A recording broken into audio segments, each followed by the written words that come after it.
Checking your physique, I don't think I could want you anymore. Chilling with your girl, I'm jealous that I can't just run over and take you on the floor. And I don't wanna cross nobody, I know it's never worth the pain, but I can feel your eyes run down me, and all my sense just fades away.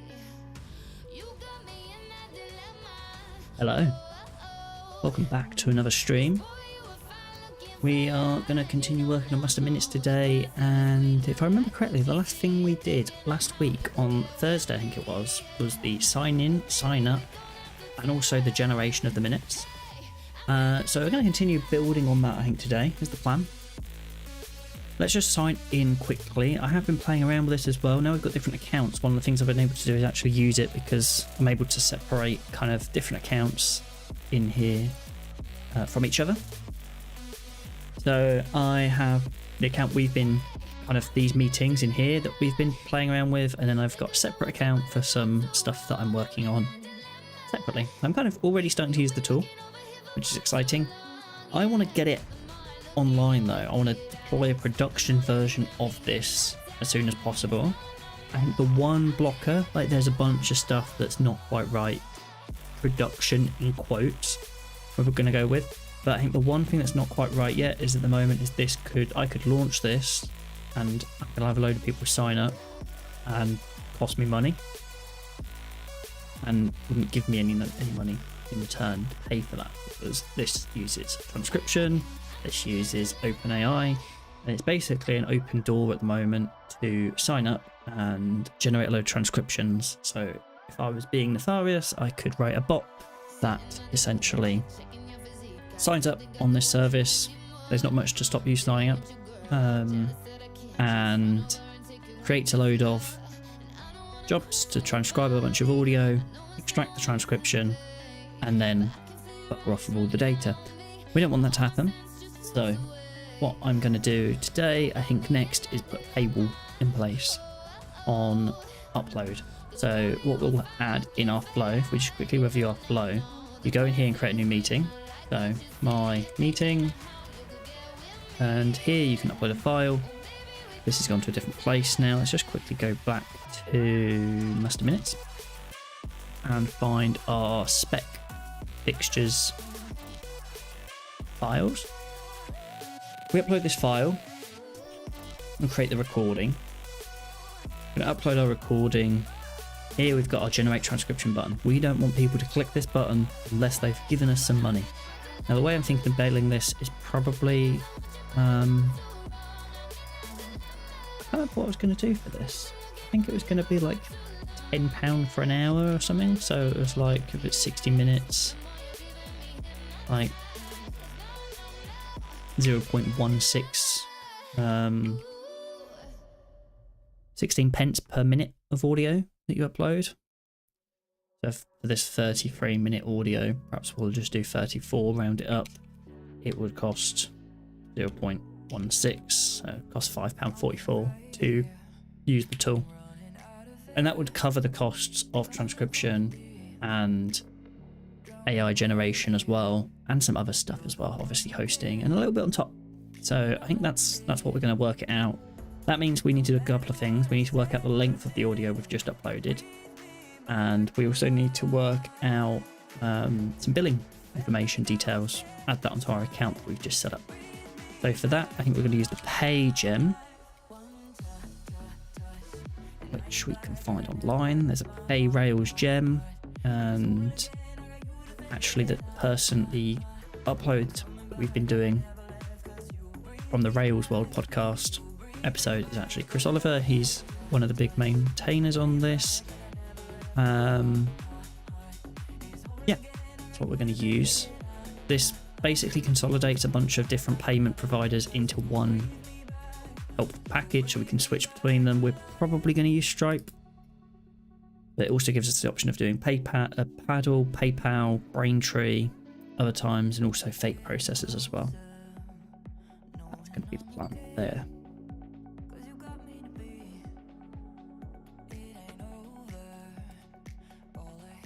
So we are going to do that and set this up at some point.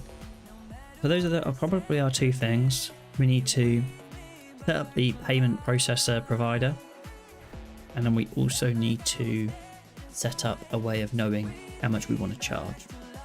So let's perhaps look at the how much we want to charge first. We know that this is going to be hello, sorry for bothering you. I want to offer promotion of your channel, viewers, followers, views, chatbot, etc. The price is lower than any competitor. The quality is guaranteed to be the best. Flexible and convenient order management, chat panel, and everything in your hands. Turn it on, off, customize. Go to Streamrise. No. No, thank you. Don't need any promotion of the channel for now. Thank you.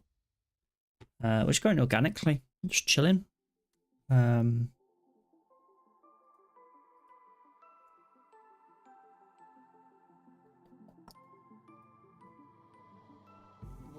my life pass me by, never knowing where I belong in a web of love and lies. As you string me along, and I can't breathe, I can't see. I'm losing sight of everything. I feel the walls closing in, Okay. Anyway, sorry for that. I just got distracted for a second. And yeah, let's go jump into some code, perhaps figure some of this stuff out as well. Like, so what do we have here? We're going to go to, oh, another new thing. I've been playing around with theme. This is Capuchin. Capuchin. I don't know how to pronounce it, but that's the theme that we're using at the moment. I've been mixing up my theme over the last weekend, trying to work out what's best. I am still missing One Dark. I really like the Atom One Dark theme, and I'm trying to get used to something different.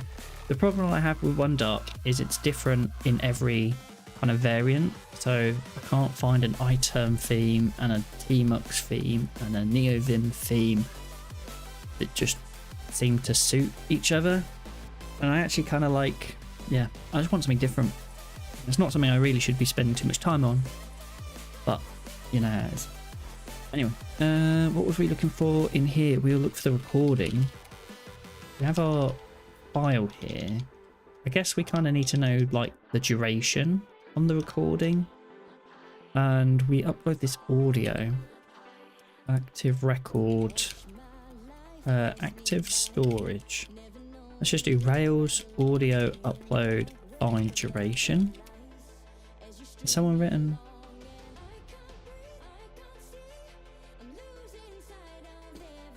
Rails 7 adds audio analyzer. Interesting.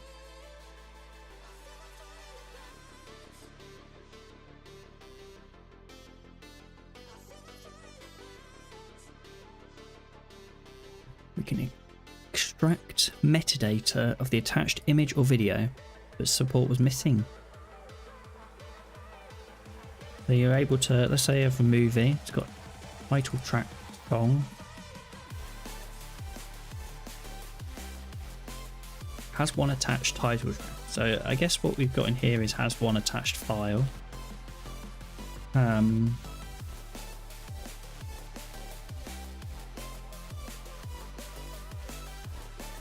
I still don't know if we needed to necessarily create this recording as a separate active record model. Probably could have just had it as a column. But hey, we've got it like it now. So. If we want to track the metadata, we can just get the metadata. So let's just grab a Control B, new window.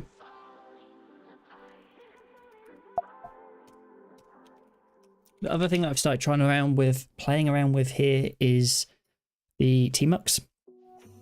So I'm giving that a go. We can see I'm using Tmux here to switch between NeoVim and Terminal. So what do I want to do here? I want to do Rails C. I kind of wish that the names of these like windows down here weren't the directory.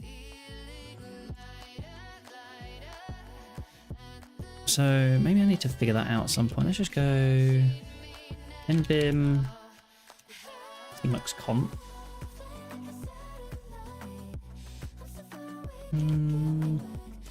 Is it Capuchin? Emacs?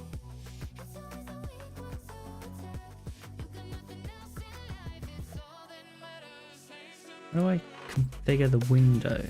'Cause I'd rather the window like show me what the use %W for application instead of directory.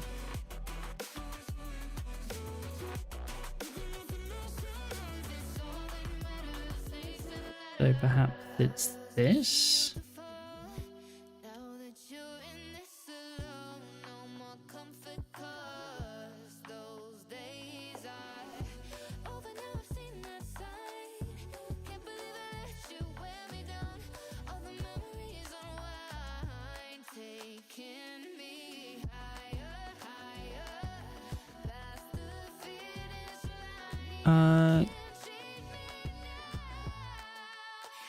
Window separator, window number position. There's also the status modules. Oh, that's on the right hand side. So these are the windows. But then there's nothing about like what the window is. Like aim current path.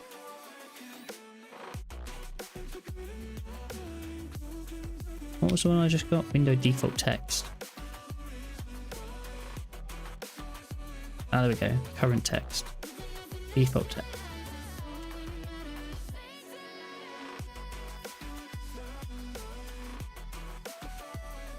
Can I then do could be... How do I Tmux reload comp? Can I do that? Tmux source. If I'm in, I can already do. I can just do that, right? Okay. Yeah, fine. .tmux.conf.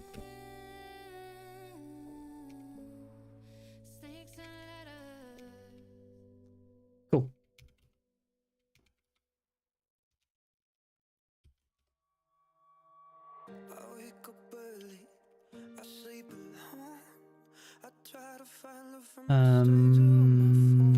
Rail C.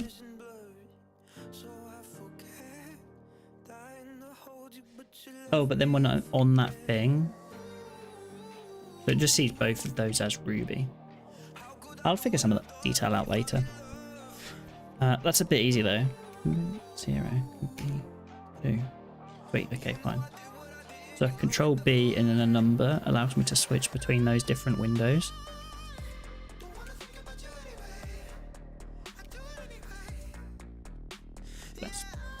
Now, what was I doing in here? I want to do recording.last, recording.last.file.metadata. Has a duration on it.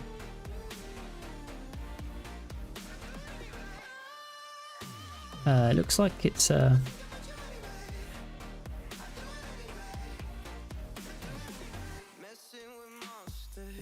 okay.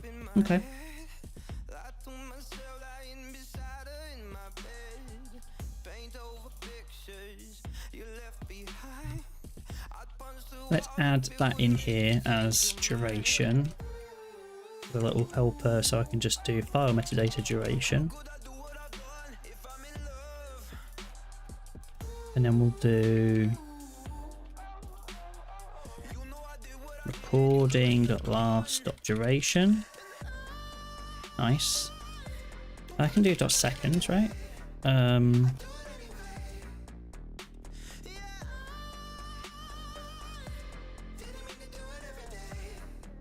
guess what I want to do here is I divide that by 60.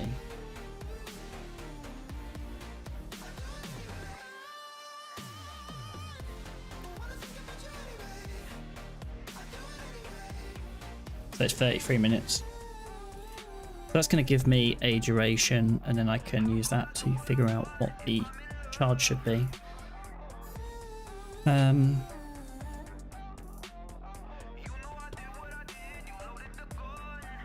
I need to figure out maybe some details on this as well. around plans. Like, I probably want to be able to have like a plan, like different rates, plans with different rates or different limitations at some point. Or I guess I could just issue like voucher codes or something. There's a whole bunch of stuff to think about now. Let's see. Forages.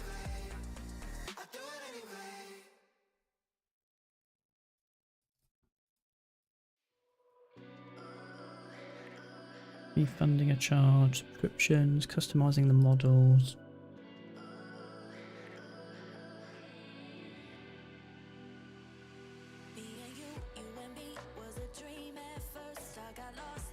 I was wondering if there's something with the stripe.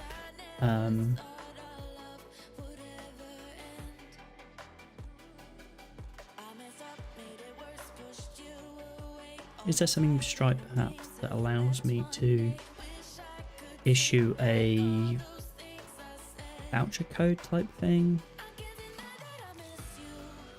Contact sales or sign in. Not just start. Don't have account sign up. This is where it's going to tell me I have an account or something, isn't it? Let's just do the sign up off screen for a second, because obviously I don't want you to know my passwords and stuff. And add a login.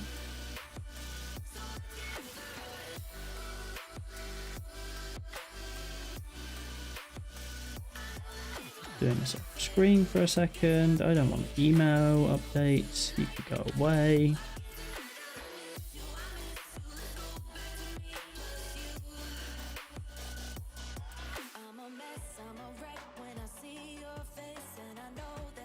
Okay, then we have to verify our email address, so I'll do my emails quickly. There we go, verify my email address. Activate payments from your business profiles. You can start accepting payments. I don't want to do that just yet. I want to accept payments online. Manage subscriptions, invoices and quotes.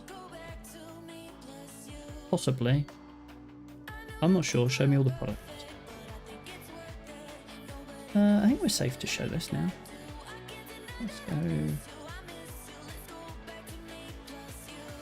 Okay. But let's. Ooh, that's a bit weird how it's tracking. So what's going on there? Let's see. We would like to do some billing. Bill customers with subscriptions, quotes, invoices. Manage product with automatic recurring billing options, automatic revenue management. Payment links. Create a link, sell anywhere in minutes. I think we just need to do this really. Sell product subscriptions or accept donations. That says no code. That says no code or an API. So we're probably doing billing right.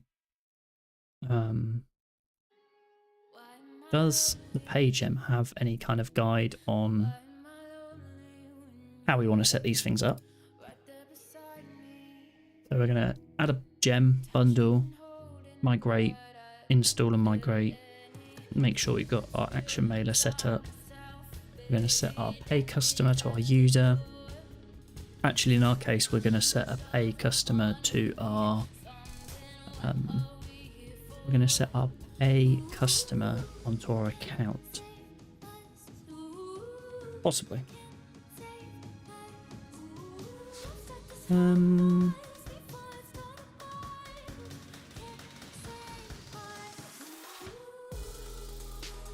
pay to also send the customer's name. We'll need to add these names. User or account. Let's just have a quick think about that. The user's probably easier at this point because they'll have an email address on them. The account probably makes more sense. And the email could just be passed on to the first account in the first user in the account. which there's only one per each account at the moment. And same with first name and last name probably. So, or name in general. Customer attributes. Don't worry too much about that right now. Syncing attributes. Don't worry about that. Configuration. We're going to have some private key, public key signing secrets.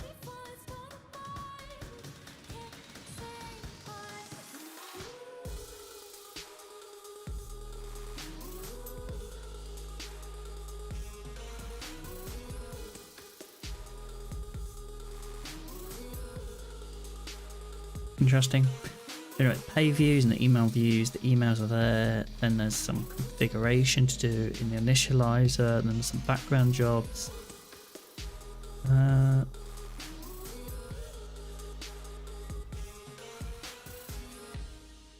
Doesn't seem to be saying anything about like the setting up of your account with Stripe. I do assume it's just going to be the billing.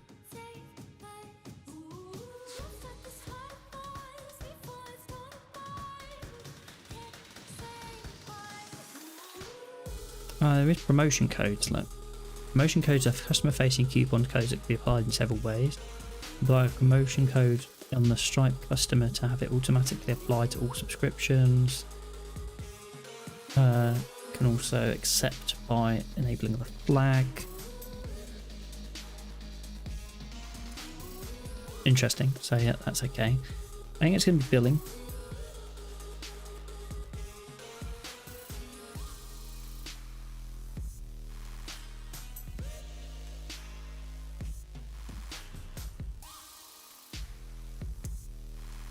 Let's just close this. Like, what am I doing here? So, payments, manually create a payment from the dashboard by manually entering customer's card information. No. Share a link. Maybe. Custom payment UI probably.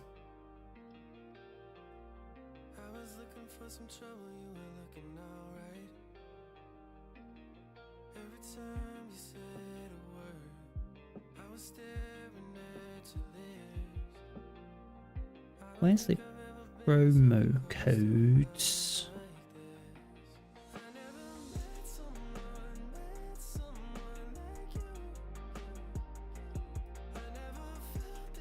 Stripe's got very like advanced. There is a lot going on. Like I didn't know about some of the stuff like issuing cards, and then also connecting to your users' financial accounts. Also another thing. Oh, only available in the US. Interesting. Interesting anyway. I'm going to be right back actually. So I will be a moment.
The way that you make me feel like I've never been felt before. One look in your eyes, I found the one I've been waiting for. I'm feeling electric. Our love is electric. The way that you make me feel like I've never been felt before. I'm feeling electric. Look in your eyes, I found the one I've been waiting for. I'm feeling electric.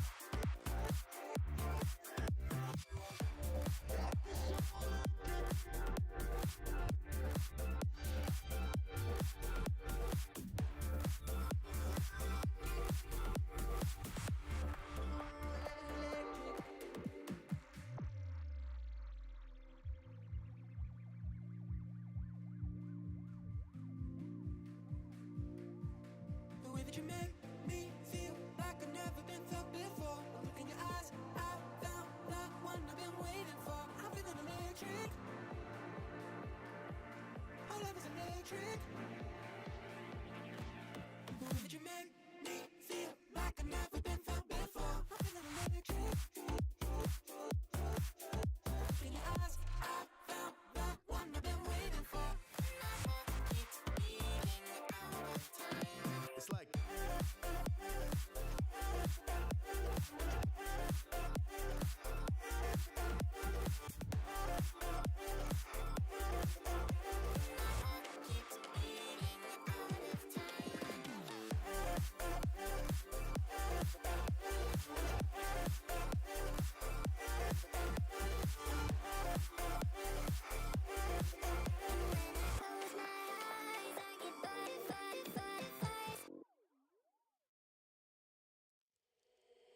Listen to me speak, but just say what you want.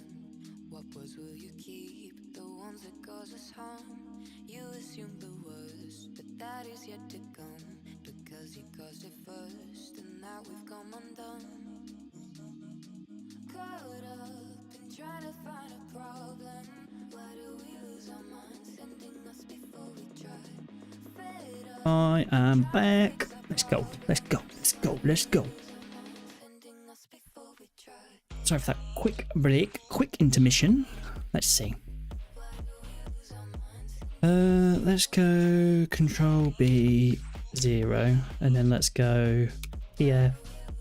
Let's go to the generate transcription / new, like form here, right? It should just be a button, right? No, that's for editing the transcription. Go to meeting, show. Yes.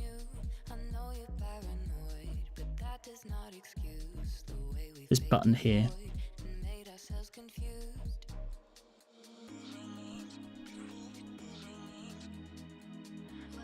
I need to come up with a better way of doing this. This is ugly, but for now, let's just go with it. Let's go with it.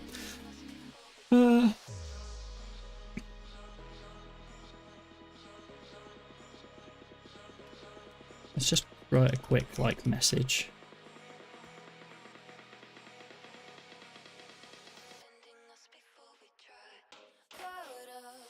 And we'll just say, actually, can I do P?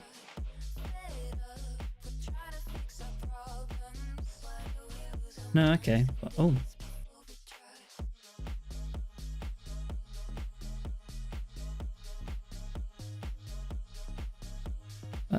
was like, what just happened?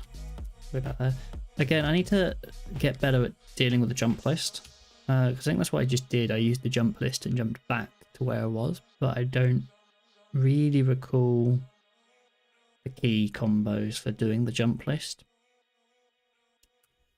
Yep, P, and then we'll do yes, and then we'll do, oh, we're going to do it now.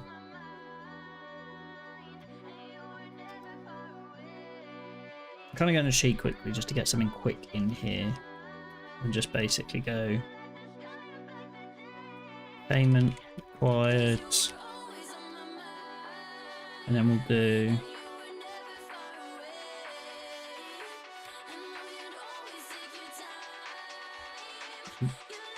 meeting.recording.duration divided by 60 minutes, and then we'll do something like at meeting.recording.duration divided by 60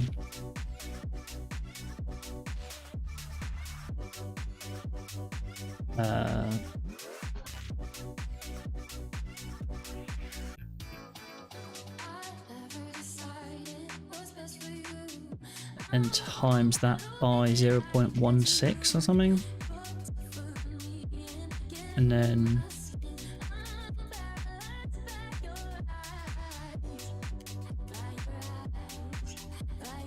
when we're on here, we'd say payment required. It's 33.15975916666666666 minutes. A cost of £5.30, 5552. What?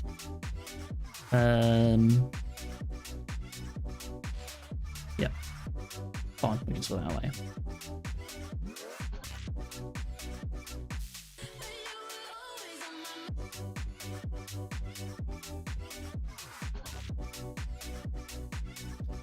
I'm guessing when we set up a customer, add a test customer, yes, Russell, Russell, I don't know, yes, not Russell, reduce, just because it comes back to me if it does send anything. Let's add that customer. I just want to check something when you're in here. Can we add payment method? Invoice credit balance, invoices, subscriptions.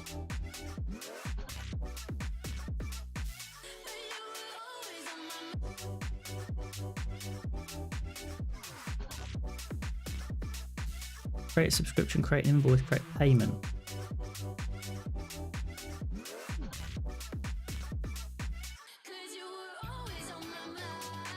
Test data. Yeah, that's what I want. What I want.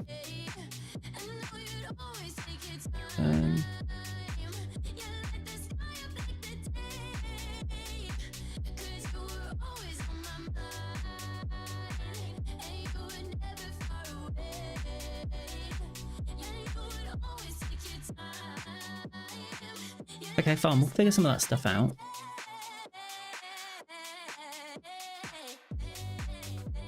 Well, I guess I know what I want to create here, right? So perhaps it's a case of just setting this up. What I'm probably unclear on now is, there's a bit of a... I need to inject something in the flow here. That's have you paid? You paid for this meeting?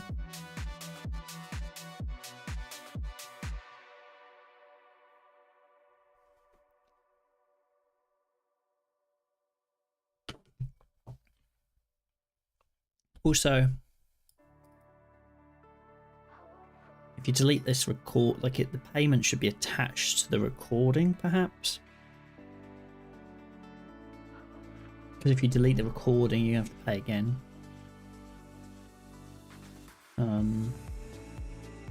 Many a challenge here.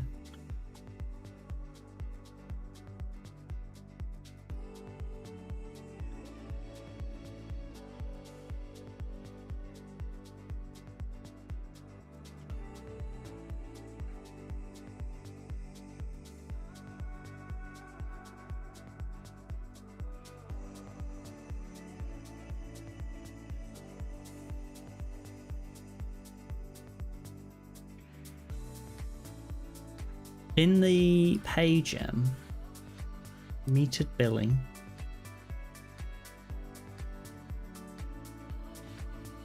Metered billings are subscriptions where the price fluctuates monthly.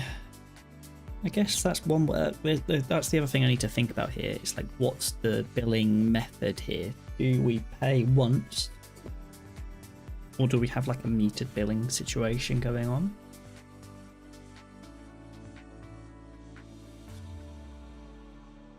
I don't think I need to. I think I just need to do like one-off payment, like make a charge. To charge a customer, you need to assign a payment method token before you can charge them.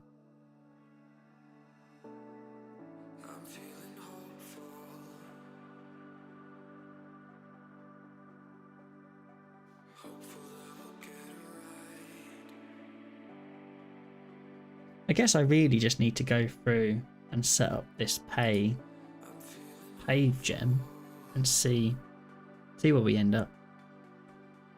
Let's do it. Let's go install it. Let's just check that I have nothing in Git right now that needs to be dealt with. What have we got in here? We've got the...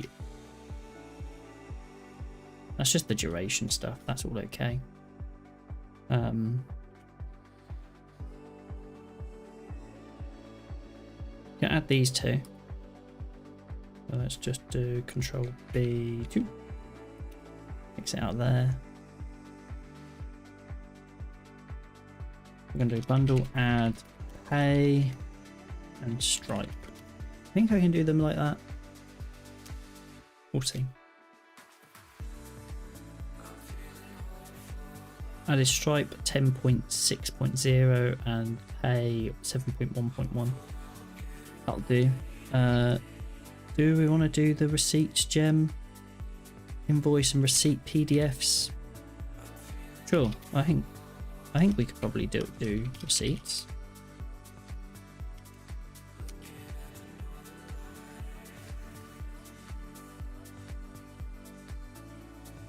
Okay, and then so I've bundled those in. So now I can do Rails, pay, install, migrations.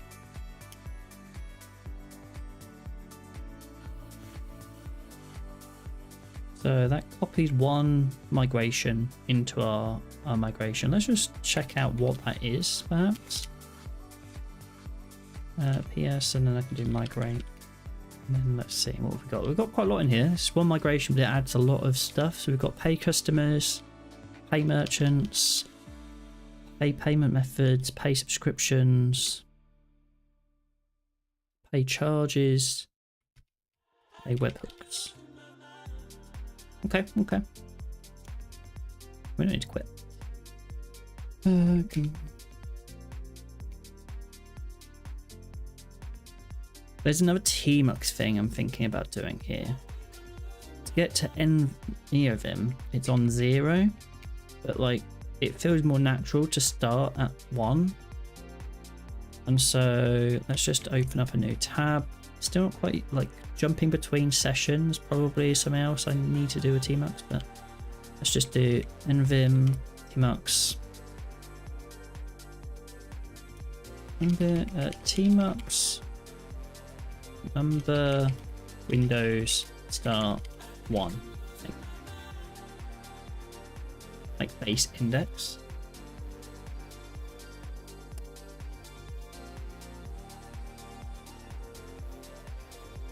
Unlike base index, pane base index window options are set. W should be used.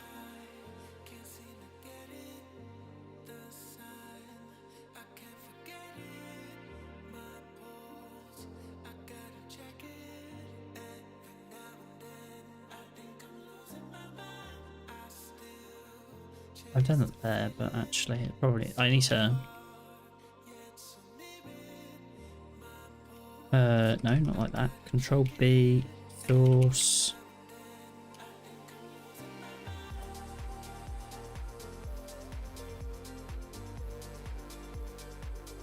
And then like Tmux, reorder number windows when window closes. Like there's something around the window closing, because otherwise you go 1, 2, 3, you close number 2 and you have 1 and 3.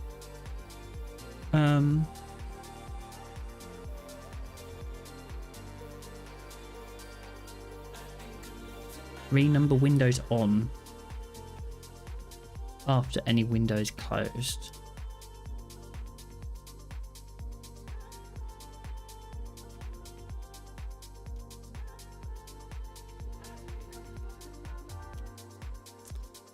And then if I did Control B, new window. If I exit this, does it exit Tmux or does it exit the window? Close window. Tmux close window. How do I close a window in Tmux? Kill P. How do I terminate a window in Tmux? Control B and then the ampersand. So I can Control B. Ampersand's such a... Yes. There we go. I actually ordered them now, so I got Control B1, Control B2, Control B3. Cool.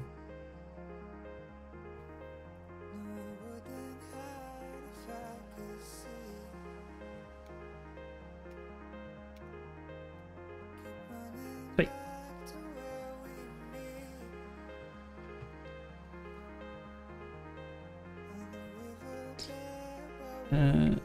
Let's jump back to there. Oh, I can go. That. So where was we next? We're next on here. We've done the migrations. Now we need to run the migration. So we can do Rails DB migrate.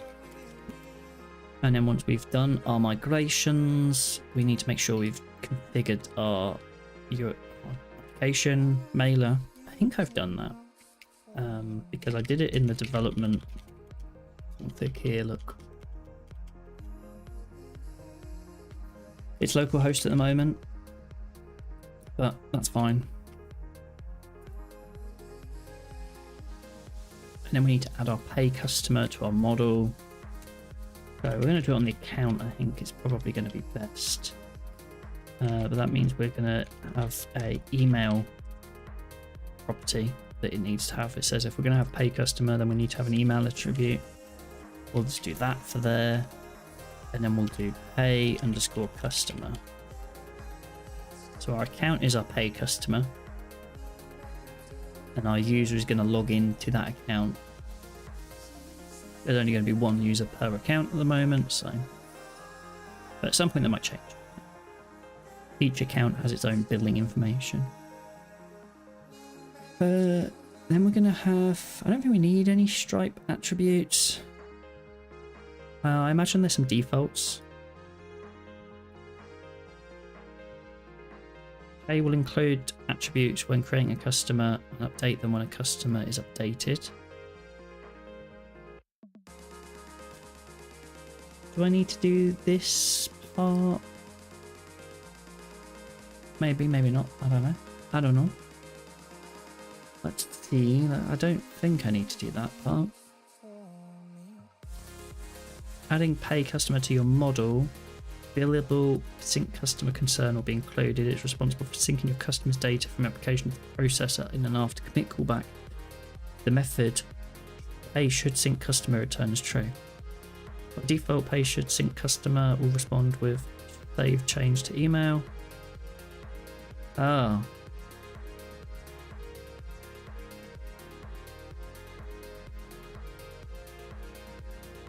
I don't think it has to. It actually has to be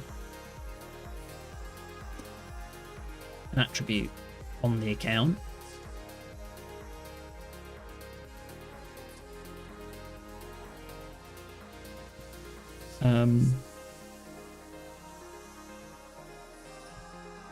Because there might be changes and stuff like that, right? And we're not saving those right now. It's not an attribute. It's just a method we've added to our object.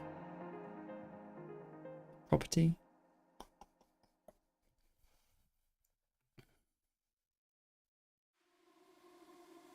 Don't say you see me so. We both know it's never true. Okay. So my options here are either to add a migration that adds an email to the account, and just make sure that when we create the account,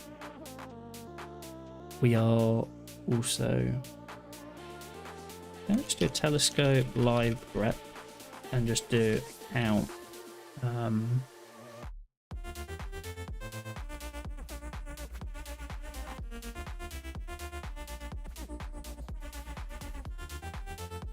So it's just this new account there. So in that part, we could do like the email.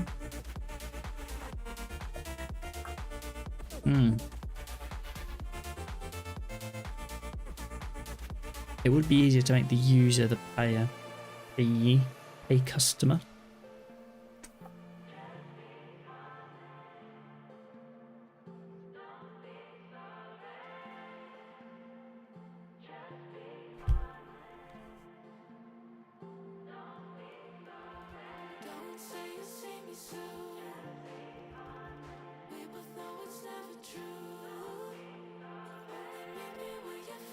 I think it probably makes more sense though to actually just have, we can do a Rails G migration, add billing, add email to account, email,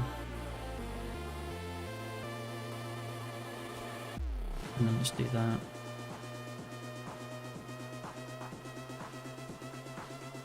Yeah.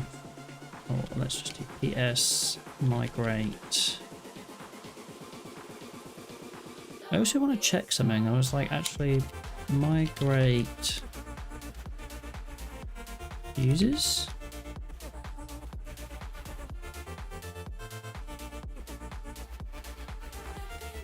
It just said null false. T.string null false. So perhaps I can do the same here.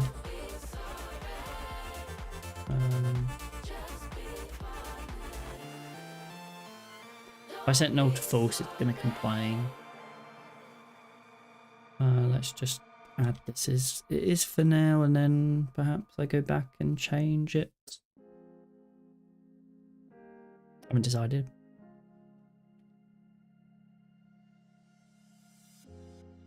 Add the column.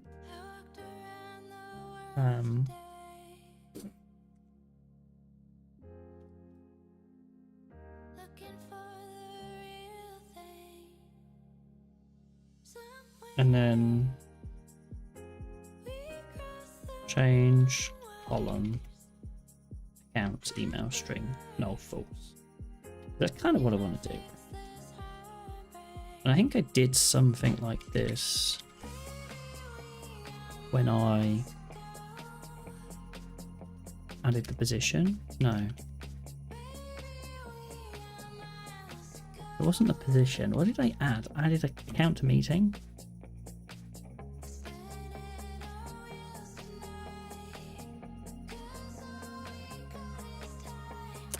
I changed the column default.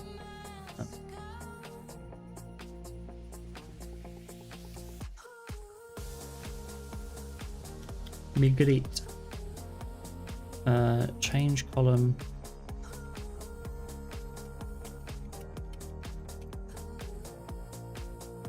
That was something I could do, isn't it, actually?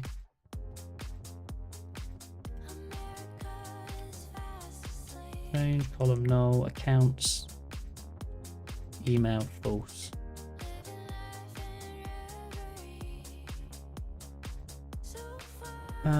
Set or removed a not null constraint.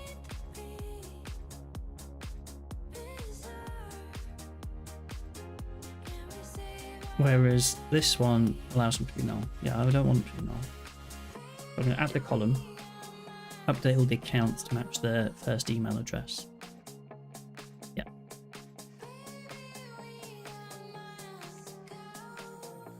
And then we will do Rails DB migrate. Okay. And then when I go to here, oh no, when I do Rails C, I can do count.first.email.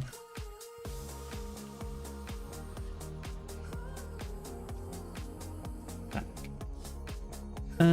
Sweet.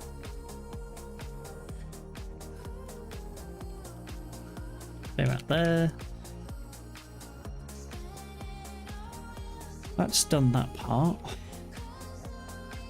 Which now means I can go to the account model, and we don't need to worry about that because we now have email on the account. And we can just leave the defaults as they are. Go configuration. I need to set up a Stripe private key, a public key, and some signing secrets. I also need to figure some stuff out here. Rails credentials edits, that's going to be secret. Also, it said I can do...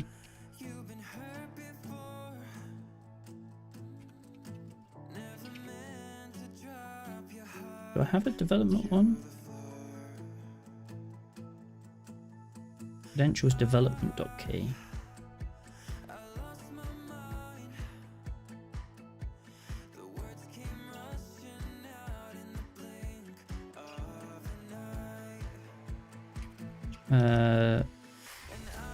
Editor.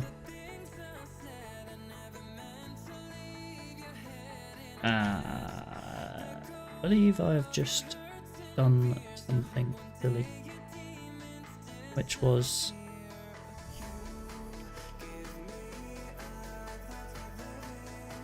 I've been using the default environment credentials thingamabob. Thingamabob.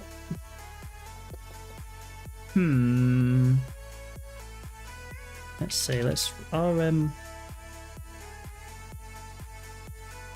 rf config credentials, because it looks like that's a new thing. And then what else did it change? Is that all that changes when I do that? Yeah, okay, that gets me back into here. Then we go Stripe, private key, public key, signing secret. Okay, those are things that I need to go find somehow. Let's go settings. Settings.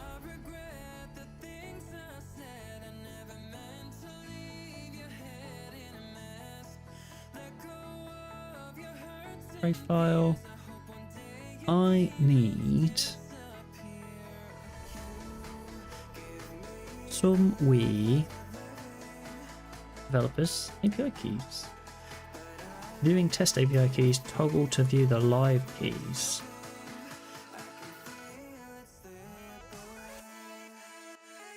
Guessing this is the public key, and then that secret key is going to be the private key, and then what about the signing key?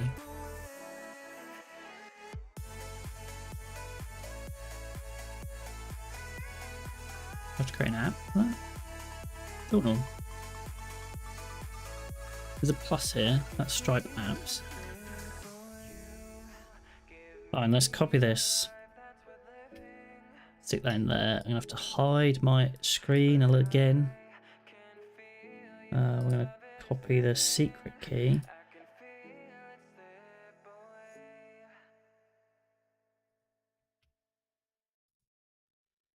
Again, I don't know what Stripe signing secret is. Like, where do I get that from?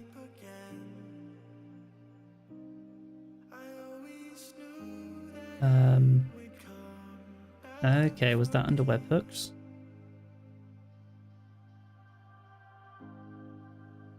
And then I'm gonna have to add a webhook endpoint, and then there would be a thing, I guess, at some point. Add an endpoint. Test in a local environment. So I have to download a Stripe CLI. Forward and listen, like listen and forward too. Okay.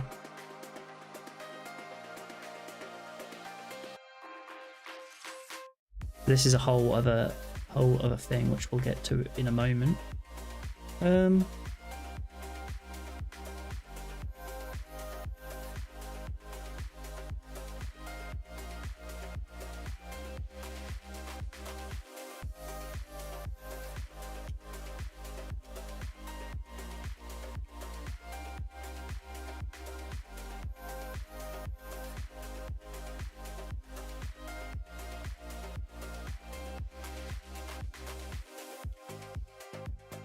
We can return back to where we were. Let's go down here.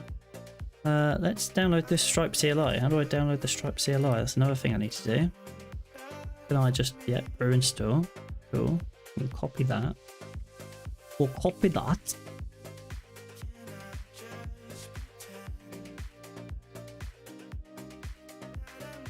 Then we log in with Stripe login. And there's going to be some sort of pairing code. Optionally, if you don't want to use a browser, you can use interactive to authenticate with a testing API. No, we can use the browser. Happy with the browser. Okay, Stripe login. And then we can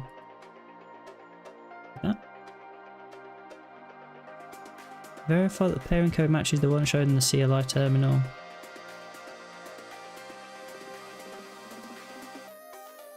Is that because I was supposed to do that?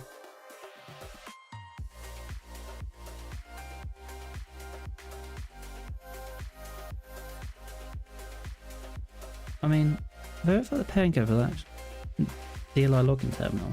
Oh, it's there. Glory, charm, pride, humor. Yeah, I did. Okay. Okay. Okay, now close that window. And sweet. Okay, fine. So now I've logged in. And I don't need to get started with a video. I can just do Stripe listen to, and I can forward on to /webhook or whatever. We don't know where that's going to be yet. But yeah, I could just do Stripe listen forward to. We know it's going to be localhost 3000, so we can do webhook.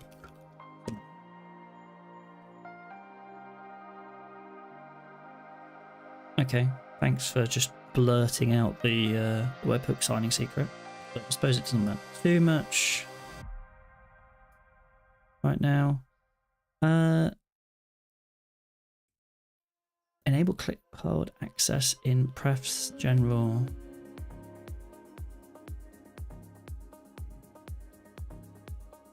Actually, that was going to...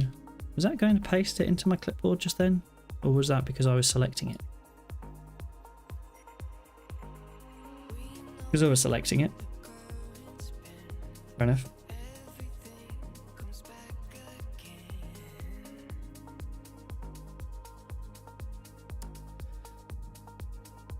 It's the same signing secret each time by the looks of it.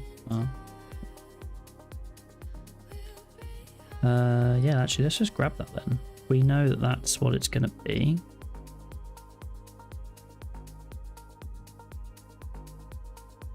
Oh, there's local listeners. There's no way of getting the thing from there, right? Restricted key.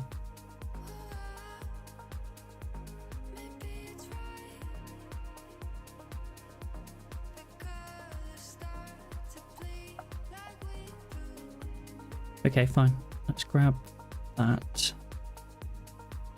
Okay, I need to allow clipboard access somehow.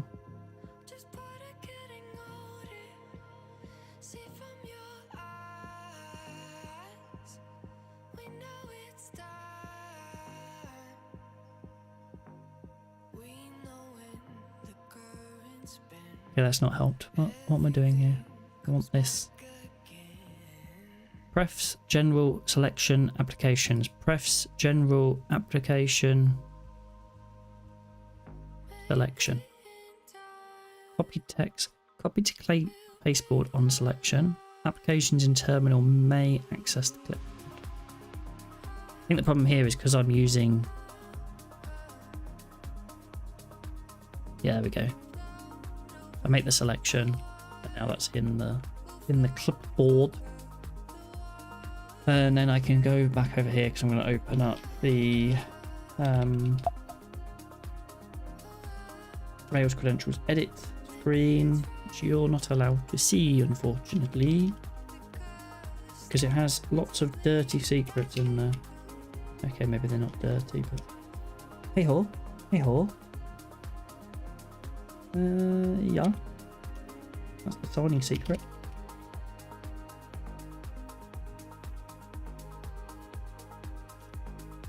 Wait, and we'll do Control B1, and then we'll go check where we got to with the other details.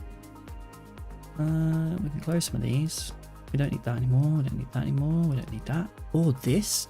Or that. Okay, we need this one. We need this one. So I've set those up in credentials. I'm not using the environment variables. I'm just using credentials. If you want to modify the SCA template, you can do that. If you want to modify the email, you can do that. We're not going to worry about those right now.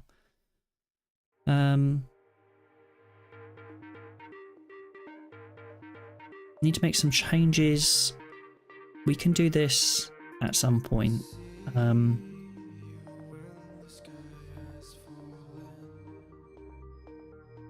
don't think we need to do this. I think it will do a lot of this for us.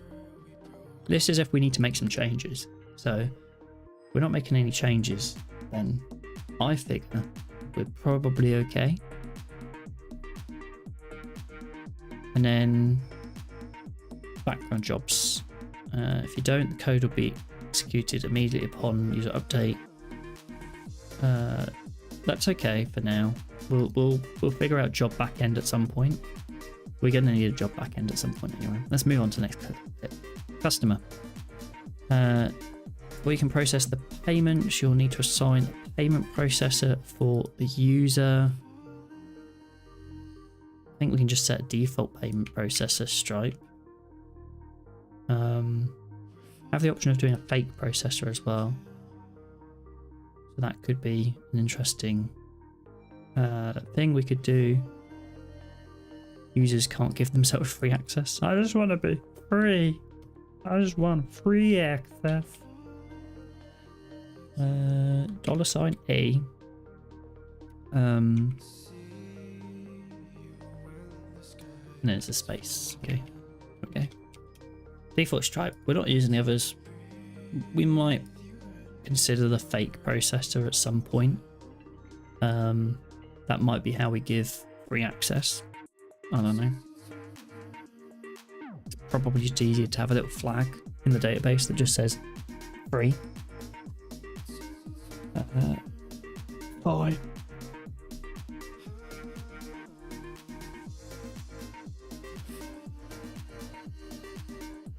For setting your model of a payment process, they can use to create charges and subscriptions. This should be in our thing, right? So if we did Rails C and we did like account.first, you do account.first.payment processor, and we get like a Stripe account.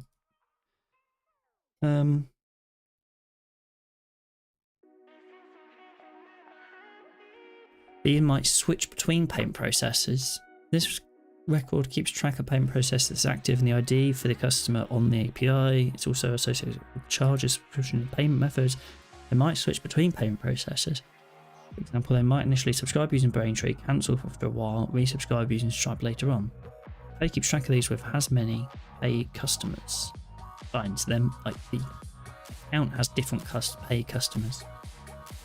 We are going to have an ad quickly. I'm probably going to take a quick break as well while the ads are running.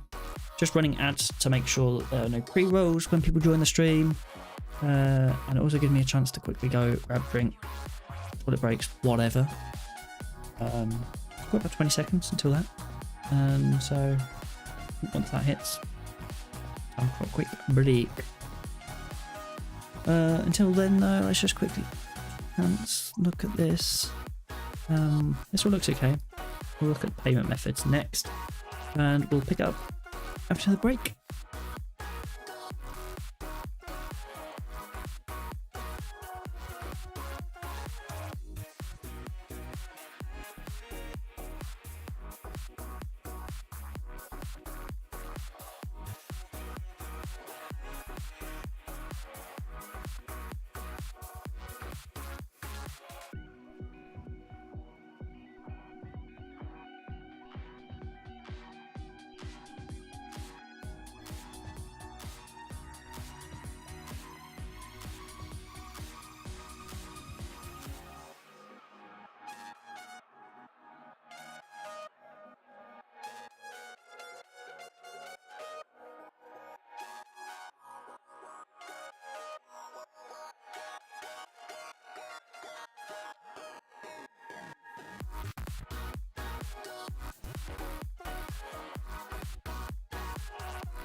Back.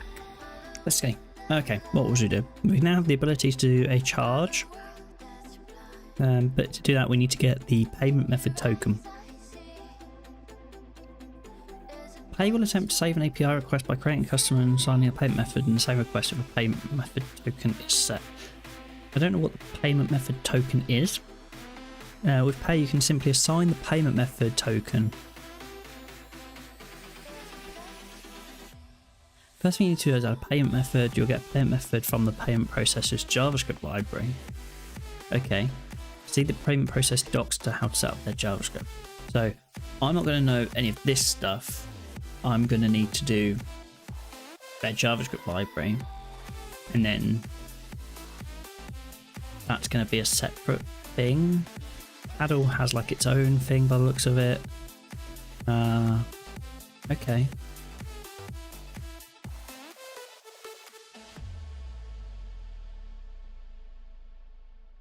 So that params is coming from JavaScript somewhere.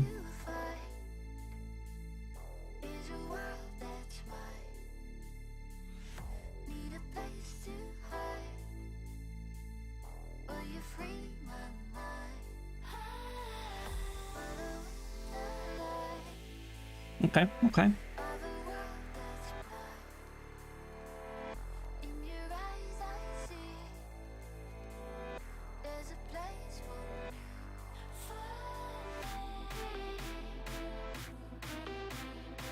So I need to go like payment, Stripe, JS, I guess. Probably helps if I look at this. This is using the Stripe Pay gem, I think.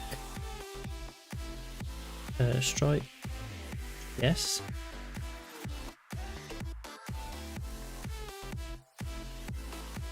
Is there like a Stripe stimulus JS? Not stimulus as like a financial stimulus, but like a bit of stimulus.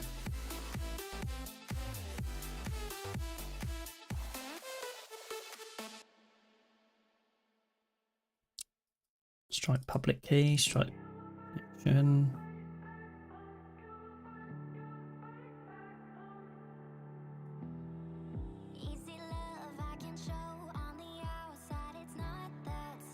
You can use the Stripe.js APIs to tokenize customer information to collect sensitive payment information details using customizable Stripe elements and accept payments with browser payment APIs like Apple.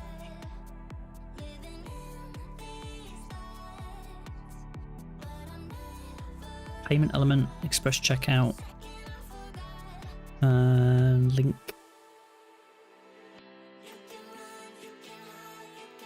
Let's just do like, I guess, okay.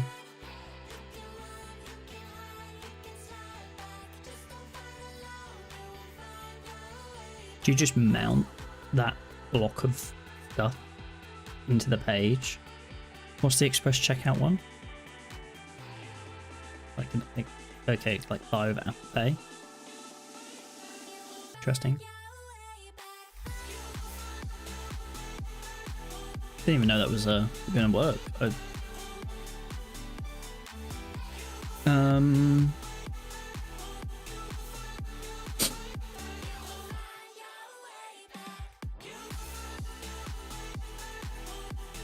Web elements overview. Link autofills your customers' payment and shipping details to reduce friction and deliver an easy and secure checkout experience. So that's like a whole other thing. Oh, you can go in here and I want to use Cash App Pay or Affirm or Klarna or whatever, right? Interesting, interesting.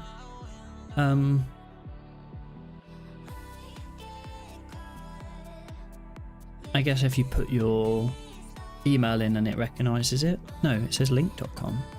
I guess link.com is like some other thing. Okay, fine. I guess I just want to use the payment element. The other option is like checkout. Checkout takes you off the site, whereas web elements keeps you on the site.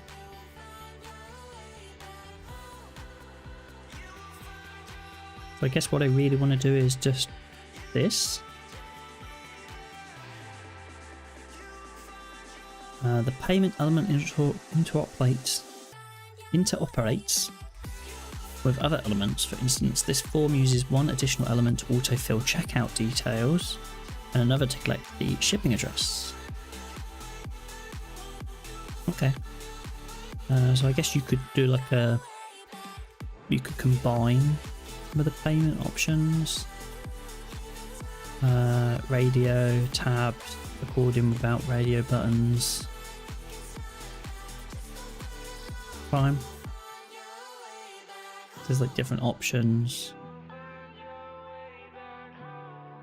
There's an option to show wallets. The payment feels like the one, right? That I need to like inject in the page, and then I need to show the thing on the page.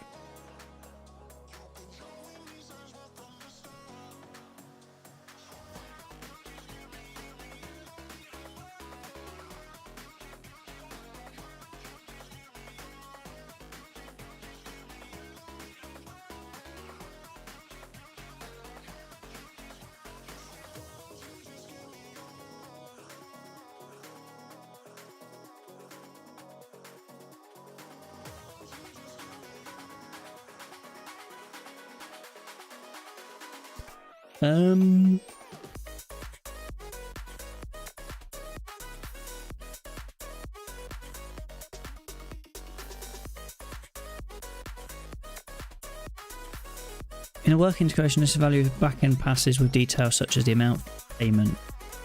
See full details. This code creates and mounts a payment element. Creates a payment element, mounts it to the DOM. Okay. Is that what I need for here?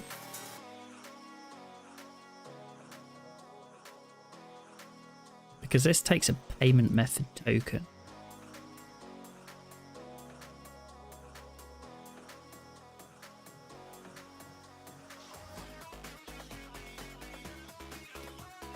Okay, let's go through the specific Stripe guide on how to use pay with Stripe, because that's what we want to do. So there's a couple of options. We've got Stripe Checkout, which is the hosted page. Don't really want to use that. It means we redirect them to Stripe and then they come back. Stripe Elements means they just pay as a field on the site. Stripe's introduced products and prices to support more payment options. Previously, they had a concept called a plan. Pay supports both price IDs and plan IDs when subscribing. We're not doing subscriptions. Don't need to worry so much about prices and plans. Promotion codes are customer-facing coupon codes that can be applied in several ways. Not really, don't need to worry about that right now. Failed payments. We don't need to worry about that right now. Let's go credentials. We've grabbed our API keys. We've grabbed our signing secret. And that's the print secret.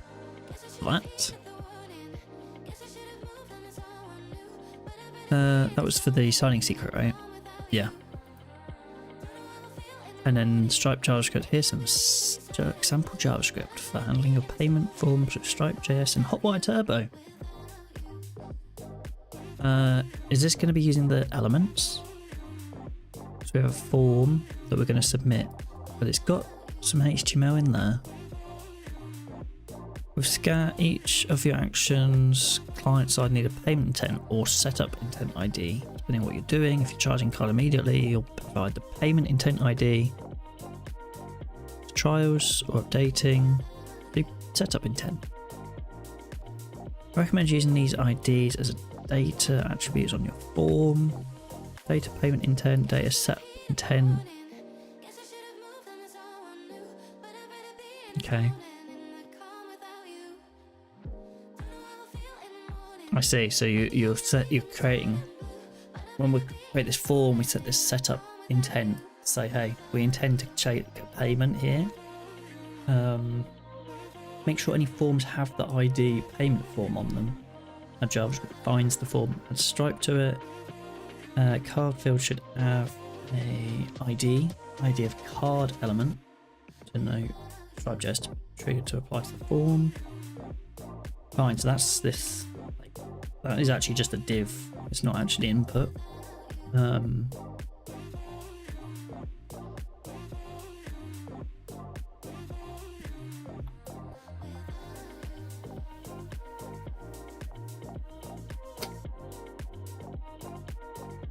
And then there's a whole bunch of JavaScript.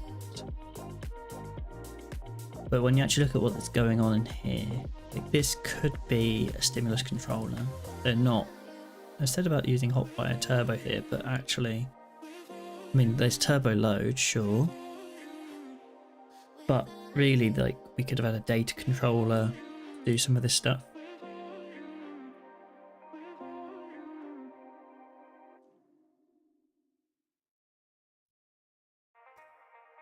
Handle new users an existing card who would like to use a new one.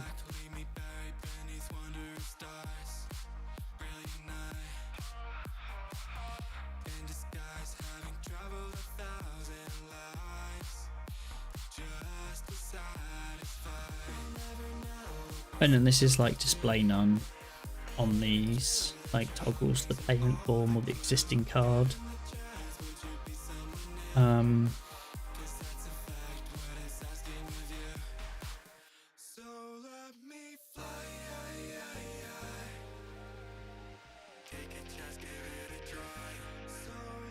When you try to submit, grab the form, payment, get payment ID. There's a lot going on in that. Let's just come back to that in a second. I'm gonna check. Use of payment method objects to correctly support. I don't know why I can't speak today. Something wrong with the brain to speech function. If you've previously been using card tokens, you'll need to upgrade your JavaScript integration. Subscriptions that require SCAP, strong customer authentication, are marked as incomplete by default.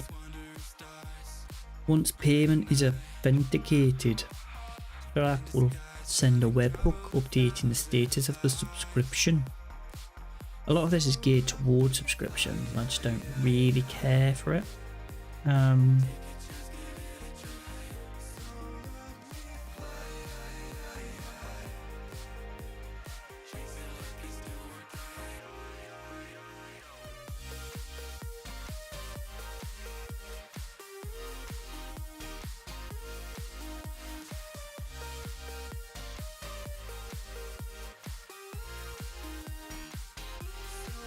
Redirecting to Stripe is probably the simple option. I do kind of like it being in the page though. Let's give it a go in the page and then just see where we get to. And Stripe, this might be easier though. All I have to do is redirect you to that URL. And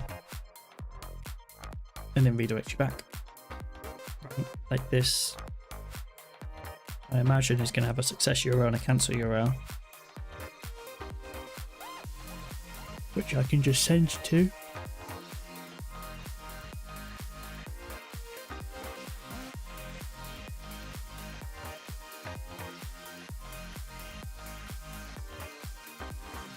I don't know what this like line items is about.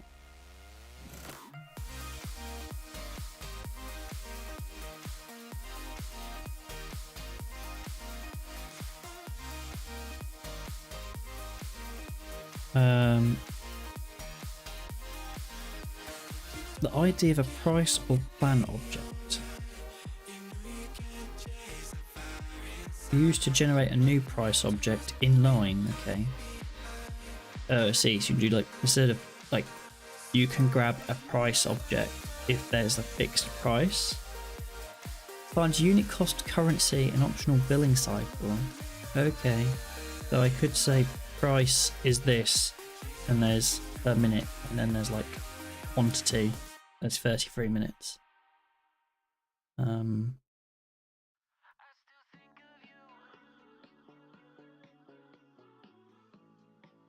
the quantity wouldn't be adjustable either.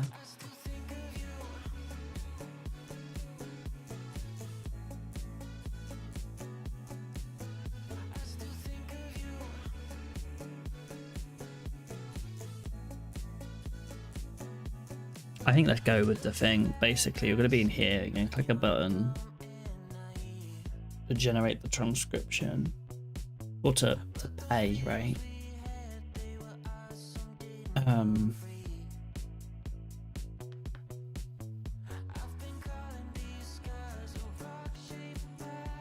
Maybe I need to map this flow out a little bit as well. Be like, okay, you're paying point.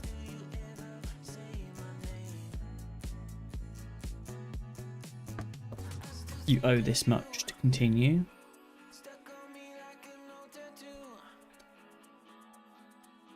Is essentially what we're saying.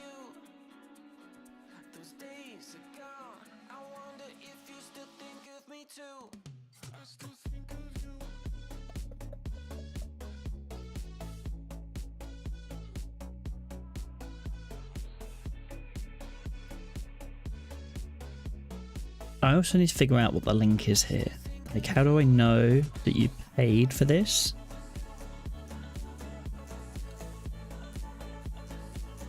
Like, maybe I have like the concept of orders.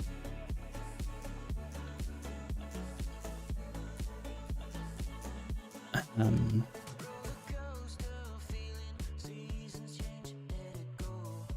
then the recording is orderable. Like maybe there's like a polymorphic relationship about things you can pay for on the platform, on the service.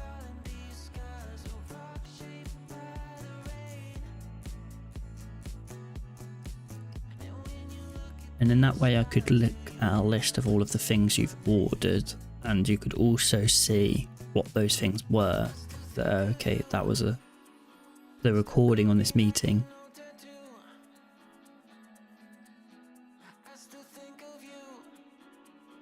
I also, it's difficult because as well, like the meeting, you're not paying for the meeting, you're paying for the recording. And the agenda's in here. The meeting could potentially have multiple recordings. And for each of those recordings, you could potentially pay, right? So you are paying for the recording to be transcribed and generated into minutes as like one package.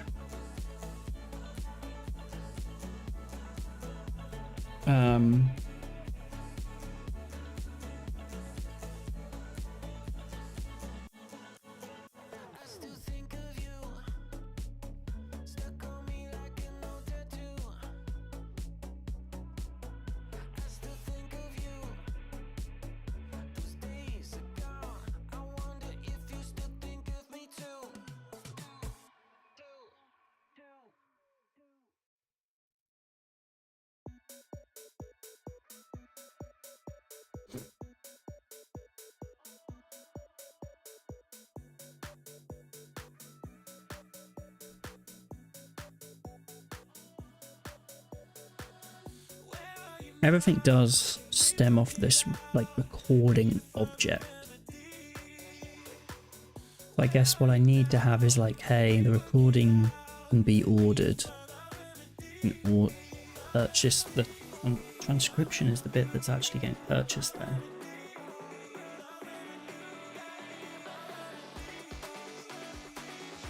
there. In order to generate the transcription, a payment must be made, right? I guess that's what we're really saying. You're ordering a transcription.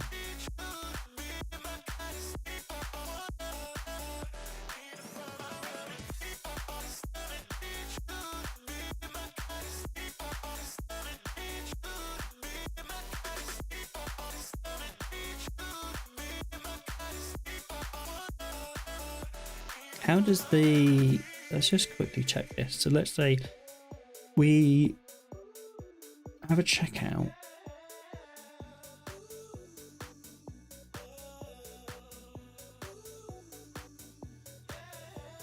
I feel like I need a separate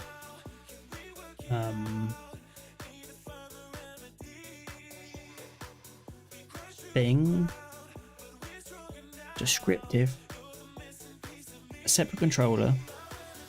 Or like orders. You're making an order.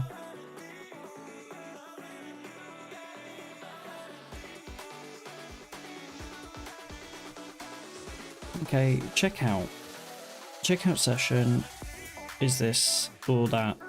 You pick one of those or this. I'm picking one of those. You're probably doing that.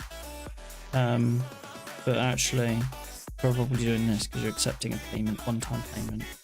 They might come back, but if you want to redirect directly to checkout, okay. Why wouldn't you? Oh, okay. You can redirect directly as part of this, or you can link. The success URL is going to be the root URL. The session ID param will be included on success and cancel URLs. Allows you to look up the checkout session on your success page and confirm the payment was successful before fulfilling the customer's purchase. Fine.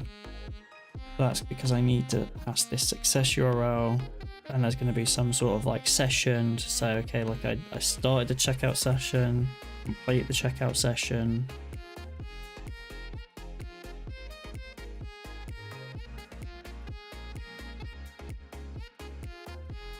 Is the page M going to take care of that checkout session for me, or do I need to take care of that?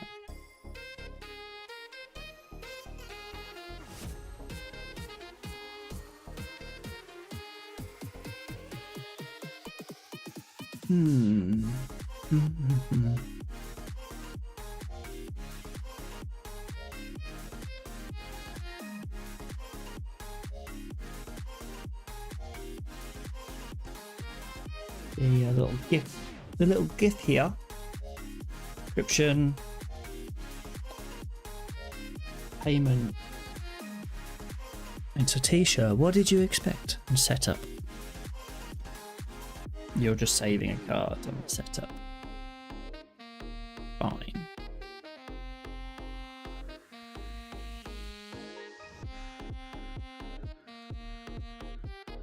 So really the choice is between this and the elements. I think this is probably easier. I guess the elements that I can do, I can probably do the order. I get to write the code on the other side of it a bit more.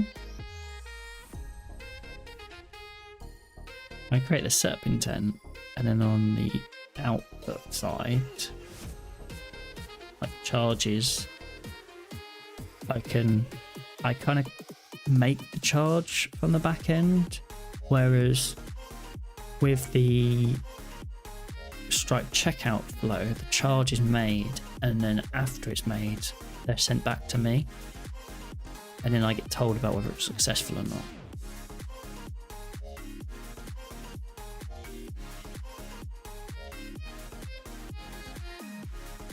So with Stripe checkout, I need to have some sort of session, checkout session.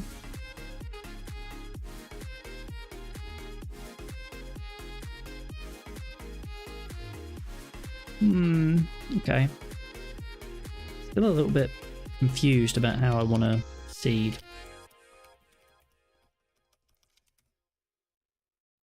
I feel like I need to generate some sort of model for like orders.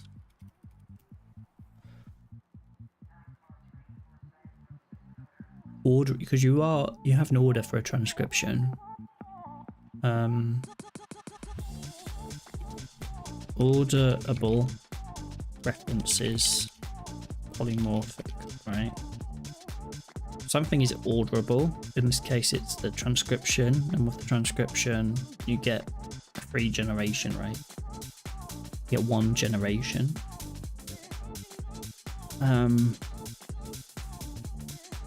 You get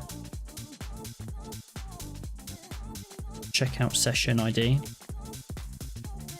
which really need to be indexed as well. So is the order just the order ID is the checkout session? Also, how do I know it's Stripe coming back to me?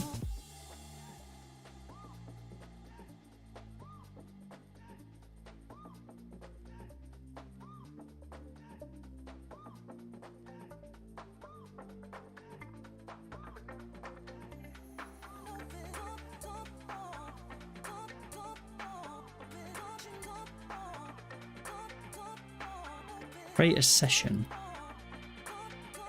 Okay, so this is the checkout session.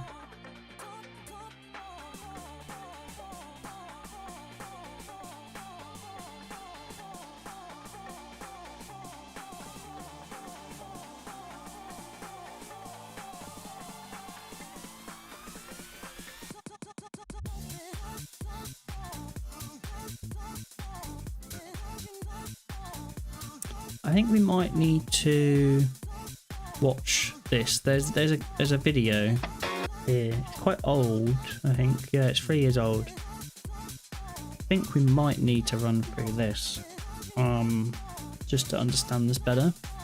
Add some fields to your billable model, and your billable model is typically a user or an account or a team or something. Okay, the billable model in this case is like the like who is being billable. Like usually a user, but in our case it's an account. That is going to make sure that's already different, right? Because save the current card on we don't have Braintree set up. That can pay for Stripe public key. Okay. To add the attached to we need to include pay billable. Yeah, they've called it pay billable, whereas now it's like pay_customer. For fraud, elements on the page, which are for Stripe, we'll set up new that. And so if we were to type okay. You might want to change. Do we have? Do I have a else? Yeah. Fine. So pay. Stripe checkout in Rails with PayGem. Subscriptions with Stripe. That's 2015. This one's probably our best bet so far. Yeah, let's go with that then. Bit loud, bit loud. I'm going to quickly... And then they redirect the user back migrations for those. So first is the migrations for pay, which is going to keep track of the charges. I think this is also different because Rails GPay user wasn't on there before. Done a lot of that. We grabbed a lot of that. We've not added the JavaScript library in. I also don't know if I need to, but Stripe JavaScript is available for the client-side stuff that you'll need to do. So from here, we need to create a couple routes. We're going to create a checkout route, and this is going to be an of and card really do to find our keys and the credentials, so we don't need to that controllers and have our before action to authenticate user and that build checkout on it, and we can give it a few options. So we can paste in this. Okay, so this is the bit where we're like page where we have, you know, setting up the checkout. Your chat or Rails app. And then there's a button there that takes you to here. And our amount, and we can fill out any information. What happens at the end of this flow, though? I guess that's what we need to know. So, I'm going to go fill out the credit card information, and then we'll be able to check out. And you'll see it's already pre-populated the email address because we have that attached to our Stripe customer, and it can pre-populate that for us and save the user some trouble. And now that we have that, we can click pay, and it's going to actually charge our card, and it will succeed and redirect us back to our Rails application once that's finished. So you can customize that return URL so that you can send them to a thank you page or something, and it will redirect accordingly there. And you're also in your Stripe listen command. Okay, so we get the webhook. Payment intent created and a payment intent succeeded. These are events for that checkout session that just happened. The payment intent succeeded is viewable on the web, and you can see that this was for that T-shirt for $15, and it shows you the charges that were associated with that payment intent. So a payment intent is a way for so I then need to listen to a webhook to detect that in my application. For example, and it will keep track of all of that together. And this is useful for SCA. So if the bank says, hey, we need to verify that this is the real user of the account trying to use that card, then it will have a pop-up that says, you know, confirm this with your bank. And all of that is done by Stripe for you, and you don't have to build any of that. So the payment intents are kind of a layer or wrapper around your charges, and your charges are the actual payment attempts to charge your card. So they're kind of two very similar concepts, but the PageM is going to listen to that webhook and actually record the charges that were listed here. So it's going to be able to store those in the database for you, and we can run Rails console and look at the last pay charge. And here you'll see the last pay charge was this ID, 1IDCE. And if we go here, we should see that same ID. So it's actually saved this charge in our database automatically for us. So Pay is keeping track of those subscriptions and charges, and that way you can have them in your database so you can render those out and everything that you might like. So let's go back to our Rails app here, and let's check out the billing portal. So first things first, we're going to want to change this to be a subscription. So we'll have mode subscription, and our line items here are going to be a subscription in our Stripe. So we'll have mode subscription. But I don't want to redirect you to thank you page, that you need to now do the thing that you've paid for. And we can grab, say, this default one for $10 a month, and we can paste that in as our line item, and that's going to be what the user will see in the checkout session. So let's go ahead and check out one more time. This will create that button for us, redirect us to Stripe. We're going to see subscribe to test subscription. I'll fill out this and subscribe, and you'll notice the button says subscribe as well. It knows that it's doing a subscription. And then once this is filled out, we will have a subscription created in our database through the webhook. So here I will subscribe with our credit card information, and our user is going to be redirected back to the homepage on success, and our Stripe listen is going to have a whole bunch of items here listed now. So we have a subscription that was created, we have charge for that succeeded, invoice changes, payment intents, and so on. There's quite a bit of stuff that happens when you create a subscription in Stripe. So now we should be able to go to our Rails console and look at the pay subscription .last, pass in that ID, oops, type that wrong, subscriptions / that, and that will pull up the subscription that we just created right now. So that keeps track of everything for us automatically using the PageM, and then our code can say, okay, it looks like you have a subscription, you're good to go. Add our billing controller, billing portal, that $10 a month test subscription. The user can click return to page. Yeah, I mean, that all makes sense. I think let's have some music back on. We'll do. There'll be some repeats, but anyway. Actually, what was I on before on here?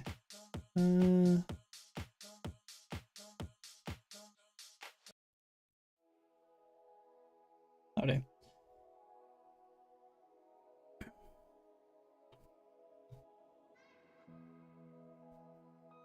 Checkout session ID template variable.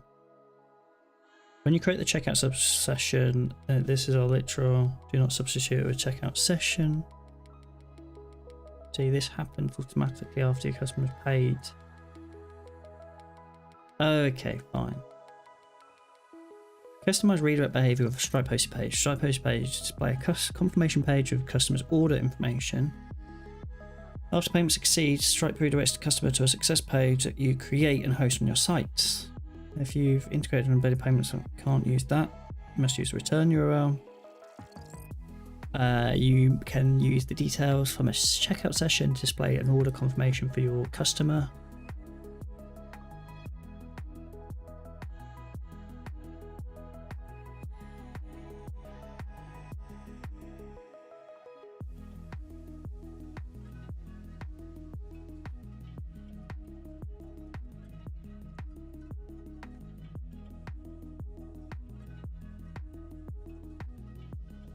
No, I'm still a bit lost. Pay gem. Rails pay. Rails pay.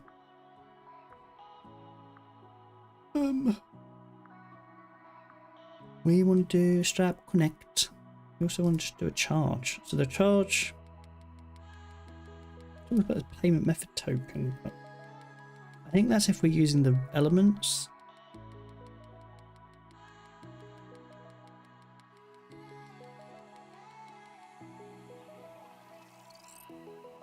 Because then when we look in the docs for Stripe, it talks about JavaScript option, where we create the setup intent, and I guess the output of this ultimately is a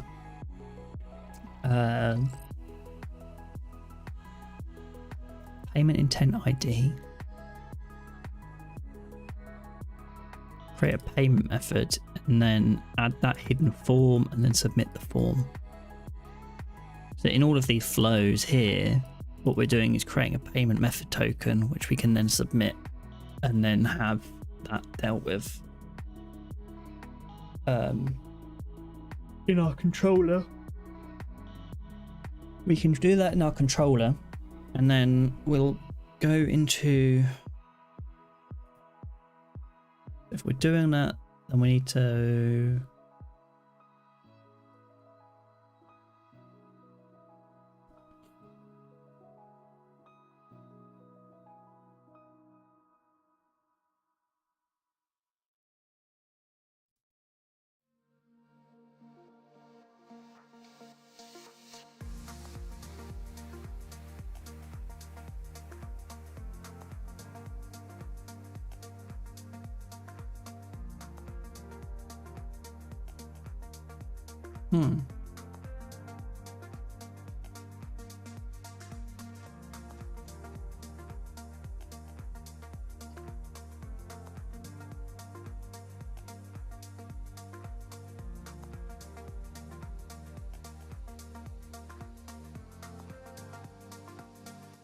how do I, like, I'm still a bit lost on like the data model here.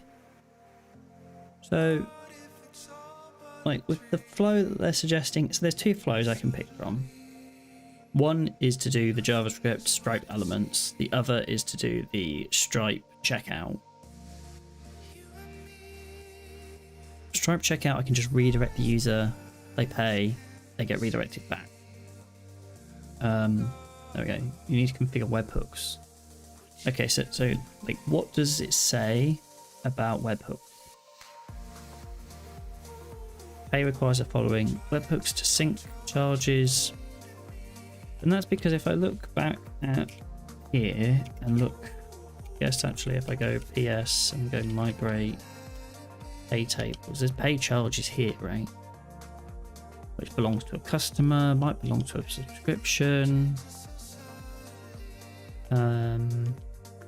Amount, currency, amount refunded, data, there's webhooks.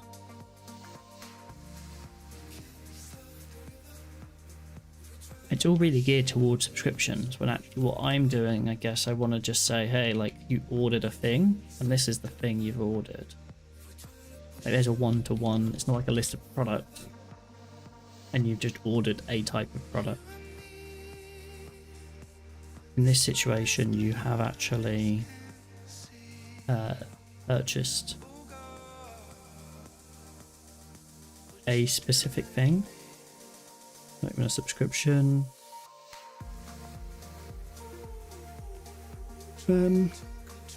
Charge.succeeded.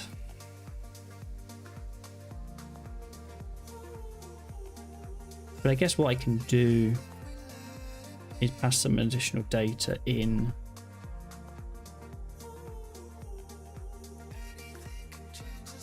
So when I'm doing my Stripe checkout and doing this, there's like metadata. That's on subscription, but there'll be other ones as well.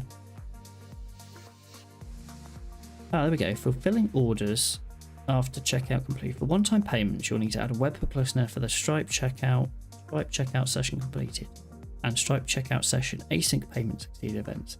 Some payment methods are delayed, so you need to verify the payment status is paid. The async payment succeeded event fires when delayed payments are complete. Subscriptions pay will automatically create the subscription record for you. I need to have some sort of class fulfill checkout. Where does this go?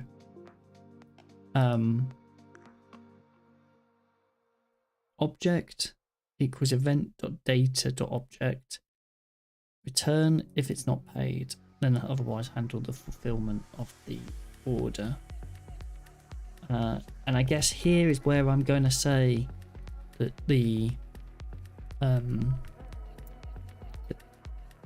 transcription has been completed. Like, you can now proceed. It's kind of asynchronous, but I guess that's the flow of payments. Like, payments probably are just asynchronous.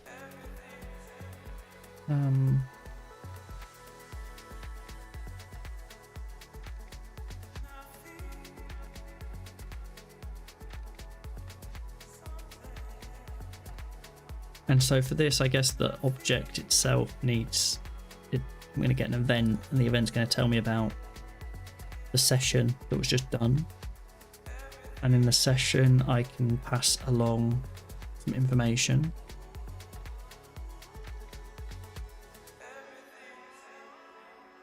Like the metadata. Or line items. Perhaps there's like I mean, I don't need price data, right? But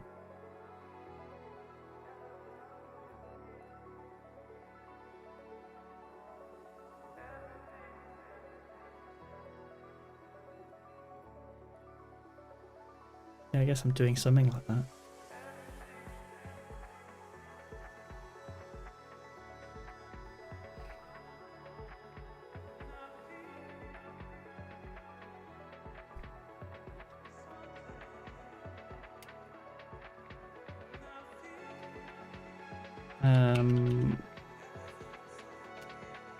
This bit really does bother me though.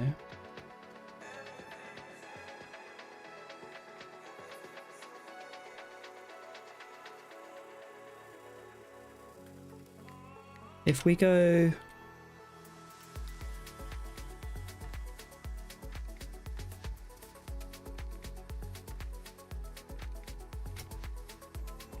$13J and yank that. Is that now my clipboard? That's because I have to do something that I can't remember what it was.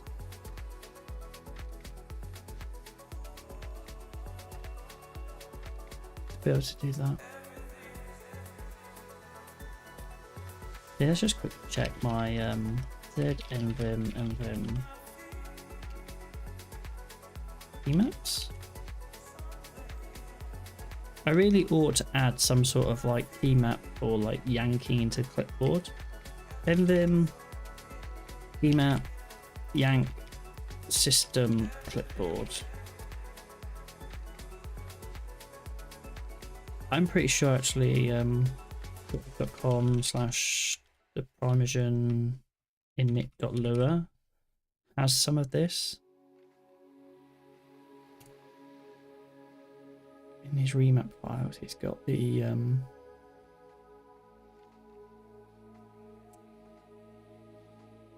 is it capital like space Y?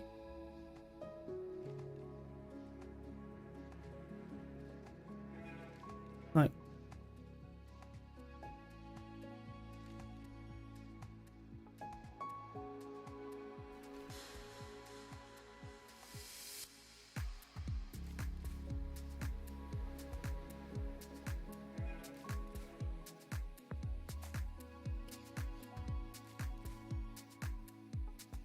I don't know what that reference is or what that is.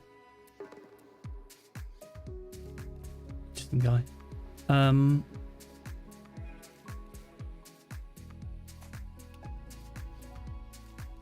Near him.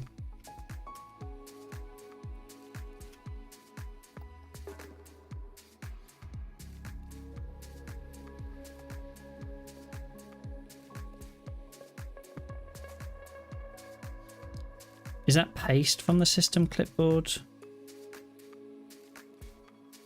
Let's just actually ask ChatGPT. See what. What do these do in Neovim?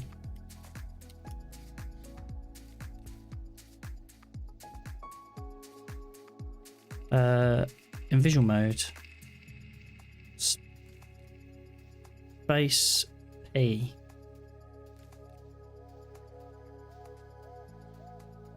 Oh, that sets it to the black hole register, right? Which is then it doesn't, like, you can delete without actually. But here's the paste the content of the unnamed register without affecting the clipboard.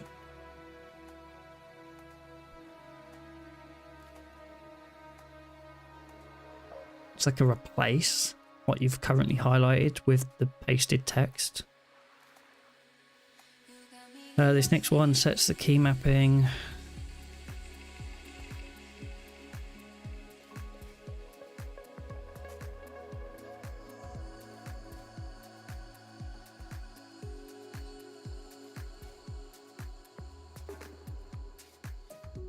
In normal and visual modes, space Y copies the selected text in visual mode or the current line in normal mode to the system clipboard. The quote plus register is linked to the system clipboard, and then capital Y is like the cursor position to the end of the line.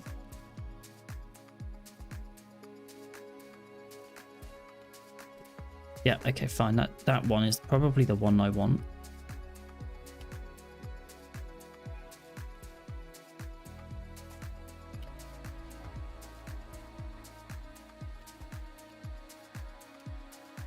And then we'll... So it's space Y, basically. Q, and we'll get mvim, space PF. I don't even remember where it was now. Where was I? What file was I just in? Oh, it's too late. It's gone. It was the... Oh, it was the meeting. It was the...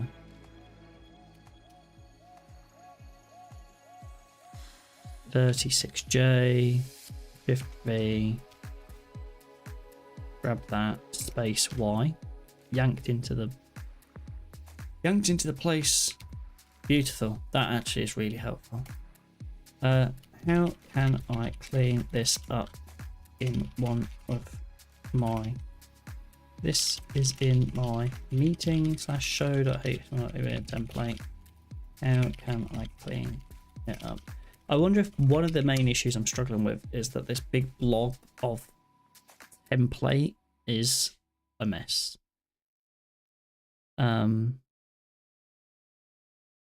Like, I'm kind of doing some sort of weird kind of like, okay, if it's this, then do that. If it's that, then do this, then do this. That looks exactly the same. That doesn't look cleaner in any way. What did you do? Other than now you've got a helper that's not being used. Obviously that needs to move. Okay, you've got to display payment information. Which I don't even see. Oh, it's there, render payment info. And then you've got transcription completed helper, but it's there, not there. Like, bit weird. Bit weird. ChatGPT just making crap up again.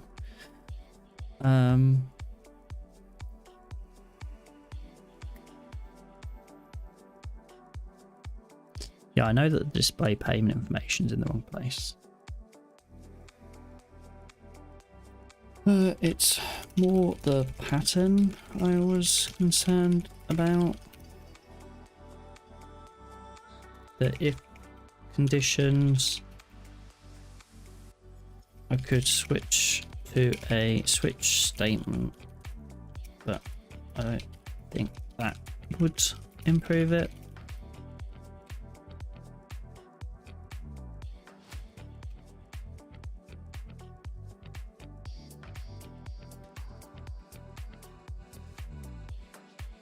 We're really trying to choose what the best view is for the central section based on what stage we're at.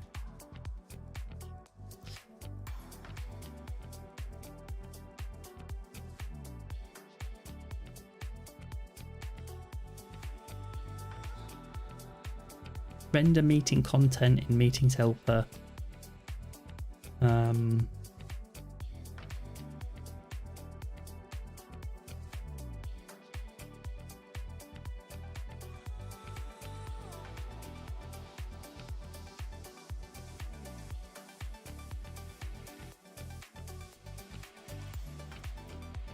I have is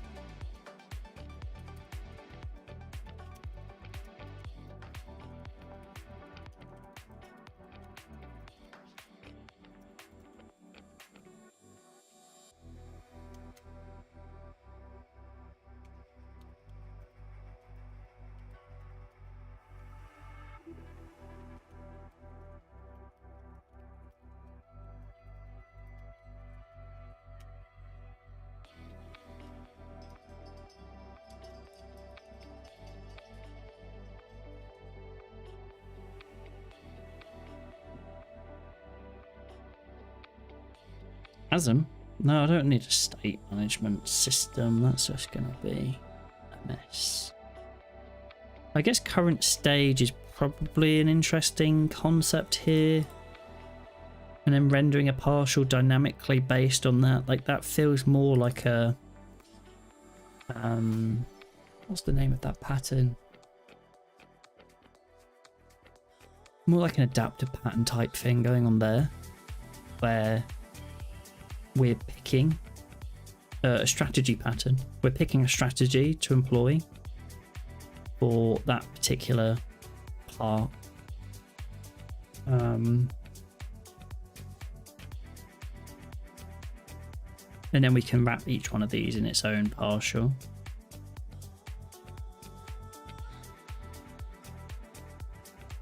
Which is really what's happening here.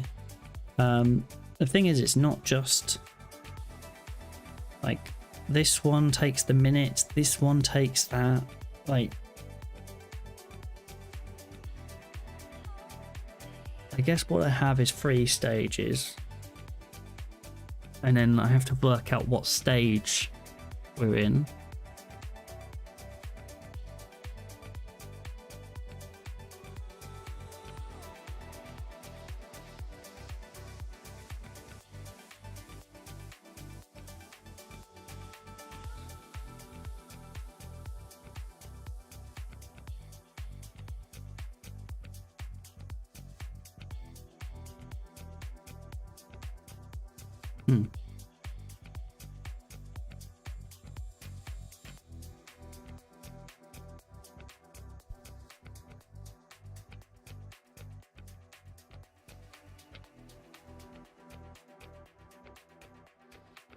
Yeah, I'm not sure.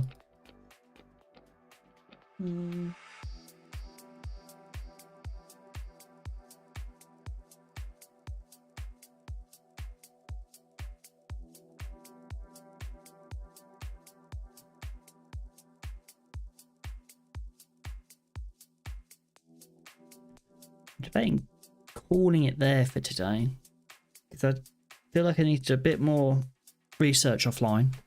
Off stream, perhaps look into some of this and tidy up a little bit of stuff. I've got a bit of code's looking a little bit chaotic at the moment in some of these places, and work out what the right flow is. I'm also feeling a little bit like a headache's coming on, so perhaps not performing at my peak. So maybe it's worth just putting a pause on it, giving it a bit of rest, and thinking about it, and come back to it tomorrow.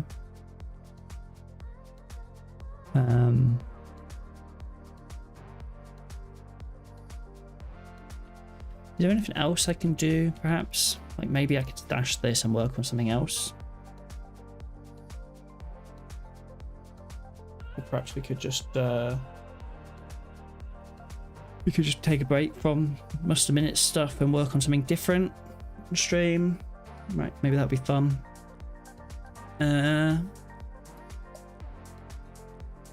Let's see.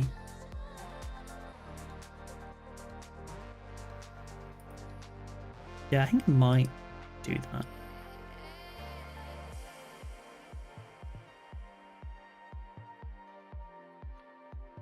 I've been debating doing like some like YouTube videos at some point. Something I've been thinking about. Not like on Must a Minutes, but just general like web dev learning stuff at some point. And so maybe it'll be good to go through. Maybe we'll try going through some of that.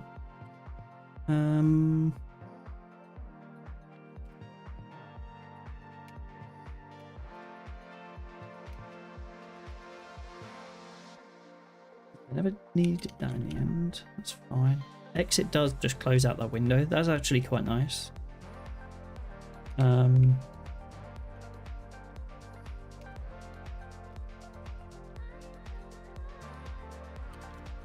See, and that's clear. I actually do quite like the Tmux here. Tmux L dash attach Tmux ls just tells me like, oh, there's one window there. I need to do some more learning on Tmux. I quite liked using Tmux earlier to do the new window. Generally, if I'm creating a new window in Tmux, I'd want it to be in the same session. Let's do a bit of Tmux customization, because I'm trying to get used to using Tmux for things, and it'd be quite cool to get Tmux set up in a nice way. So let's do. That's another thing I just want to do while I'm here.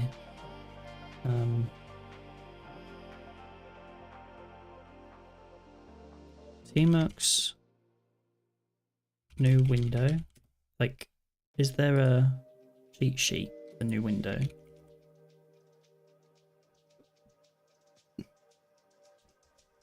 Control B, C. Okay, cool.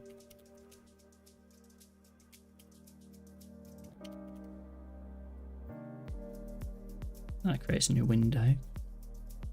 The other thing I want to do is like Tmux new window directory default. Like, can I change?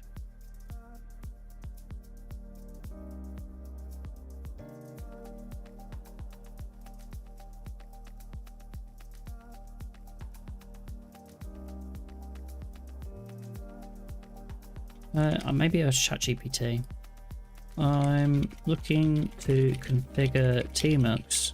When I create a new window, I'd like to create it in the same directory as the current session window.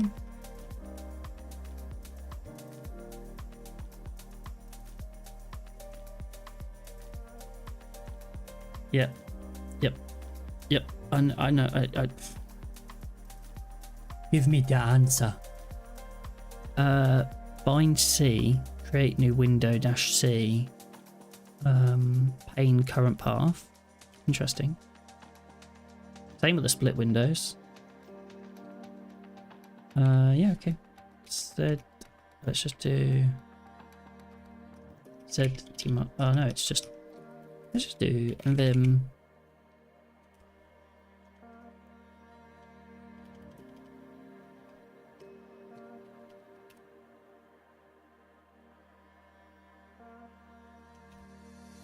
Control B source, and then Control B C, and it's in the same place then. Cool.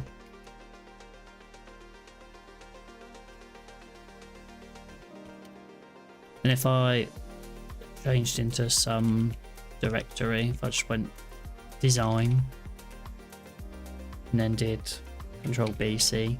That will also be in the design folder. Nice.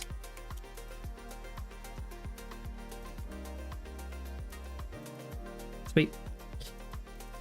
That's a good little optimization. How do I detach? Is it just like, because I could be in like, I didn't need to close all of these things, right? I could be like doing the mvim on that, and I could do the bc. And I could bin whatever here, right? And I could then do detach. How do I close? Detach.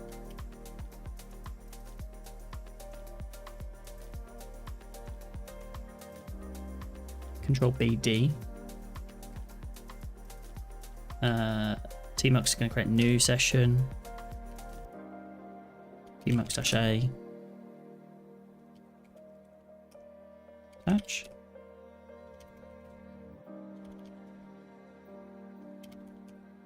Tmux-A. I thought it was -A. How do I rejoin the session? Oh, it's just Tmux attach. Yeah, there we go. And then we're back in for whatever we were doing. That's nice. Sweet. Sweet.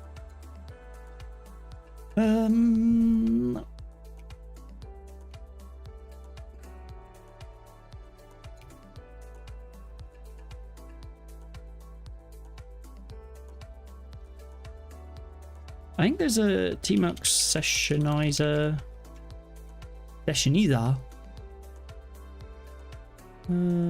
Wasn't there something Primogen made?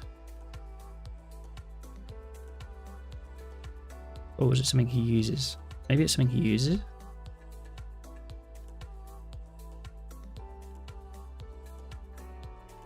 What on earth is that image? I don't know. I don't know. Might be in its dot files. I mean, it would be in its dot files somewhere. His dot files. Oh, I guess because it'll remap them. Unbind CB. It's option prefix CA.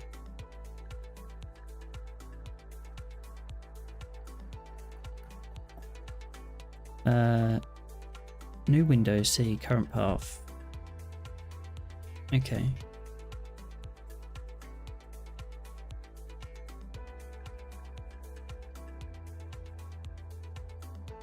It's this, isn't it? It's the Tmux sessionizer. Is it that one?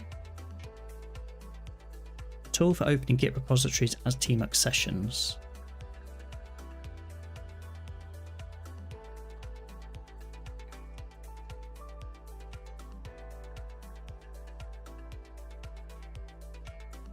But it's opinionated and personalized to. I see. Okay, so that's the script, right? Is that something I want? I don't know. Git work trees are automatically opened as new windows. Specific directories can be excluded. I'm not really doing Git work trees right now. Don't need to worry about that. FCF is amazing as a tool. Like,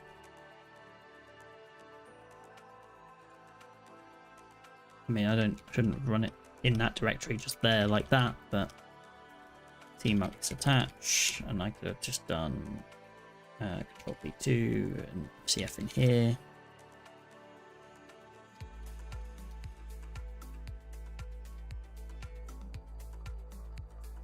speaker. And it just gets the name of that file. It's really cool.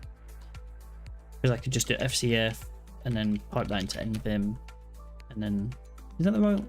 Oh, I did that wrong, didn't I?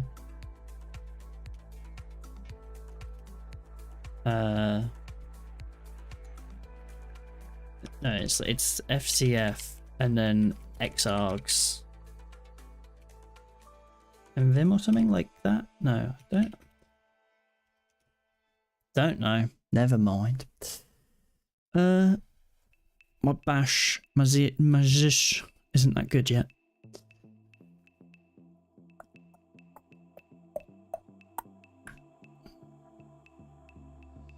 So he has a key that he just presses and he can switch session, create new session if it's already running based on the folder name.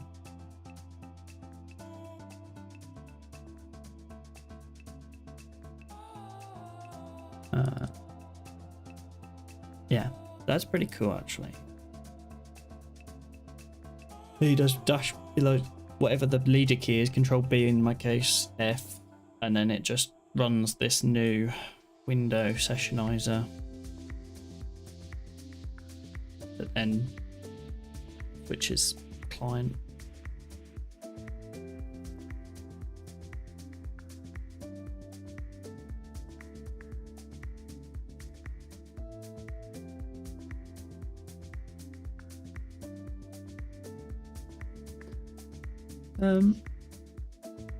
I should consider that at some point.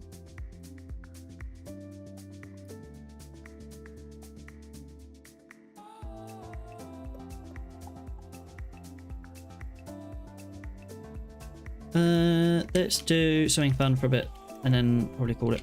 Let's do a CSS battle. Is it CSS battle that I used to do? Yeah, let's do one of these.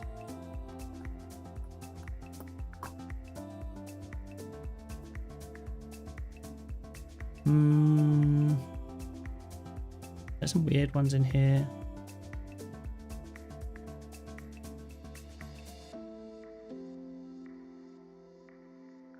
This one looks... Oh, you have to... I can't submit it. Don't afraid that you can. Don't be afraid. You can submit multiple times. Yeah, you can only do the past one. You have to do the daily one. Otherwise, you can do the other ones. Right. Let's see. So if you've not seen CSS Battle before, the objective here is to write some HTML and CSS to recreate the image on the right hand side. Our HTML and CSS that's given us so far creates this image on the left. We can have this side scroller to compare. Also press the diff button and we can get kind of a good diff, see what the differences are between our two images. And our objective is to do it with the least code possible. So we write some code over here, create this image output here, and we're trying to recreate this image on the right hand side. We've got two colors in here. It's a pretty, like, color wise it's simple. It's always simple on the colors. We've got white and we've got black. Simple. And yeah, so perhaps we could just start by, we'll get rid of this div. We'll do body and we'll set the background to well, we don't need to set background, right? Like the default could be white. Now, are we creating blocks for the corners or are we creating blocks for... I actually think it's probably easier to make the background black and then create a box.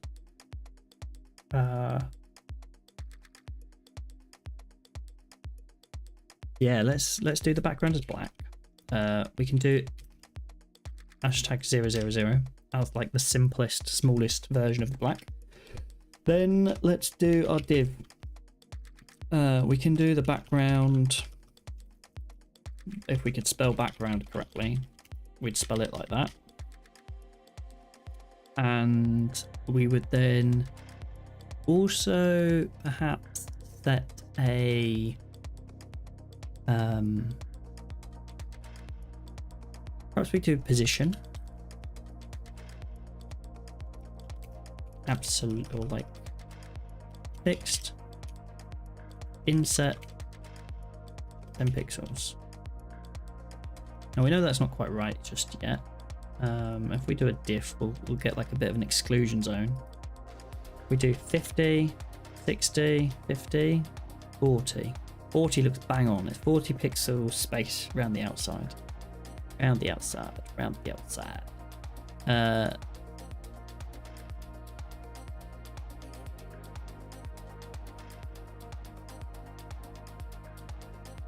And these look square on the outside. They're probably not, but perhaps 40 pixels wide, 40 pixels tall kind of thing going on. Could be something there. I was thinking about doing this is like the border, but also perhaps we do like another div inside of this div.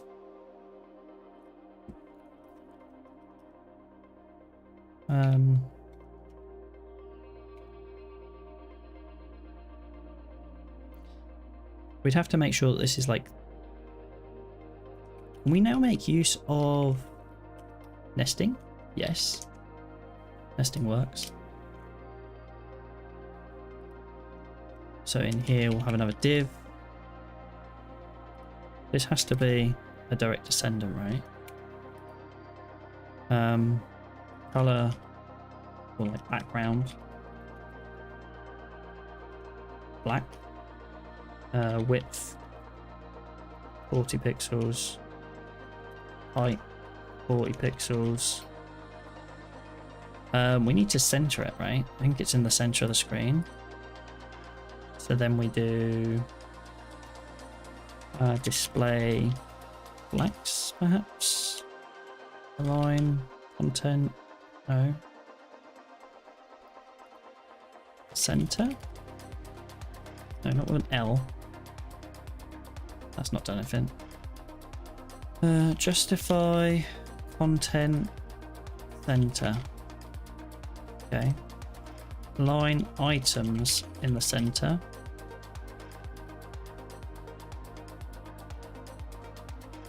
Okay, we're almost there.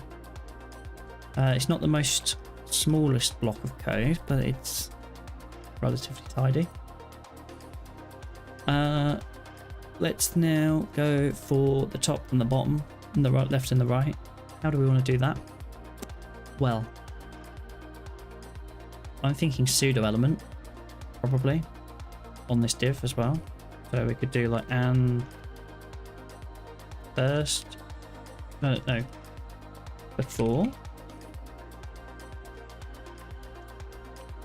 Pseudo elements have to have content in them. Width. Let's do the 40 pixels wide. We'll do position absolute. Top.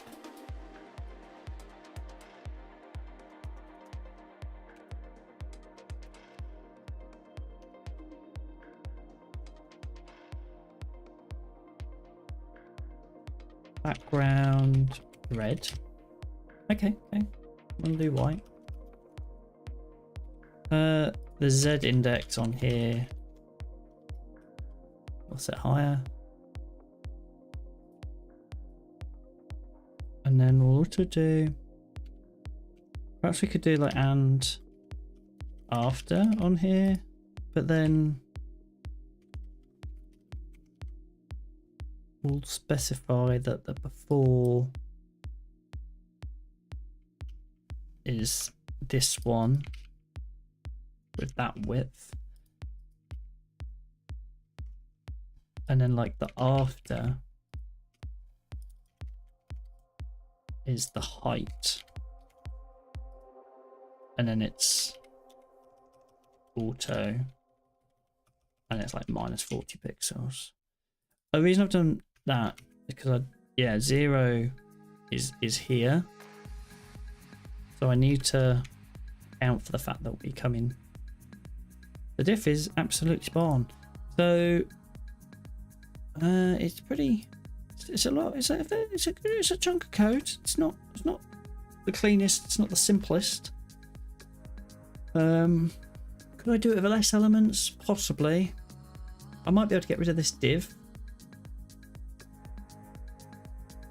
And therefore, if possibly this as well.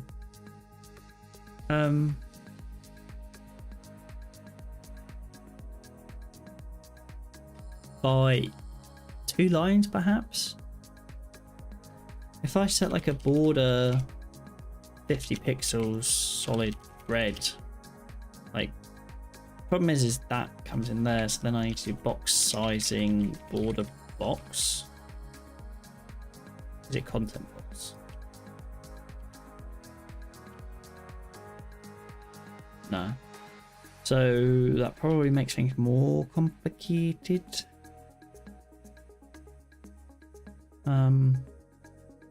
Unless this before and after is set on the body. But before and after on the body sounds weird. Don't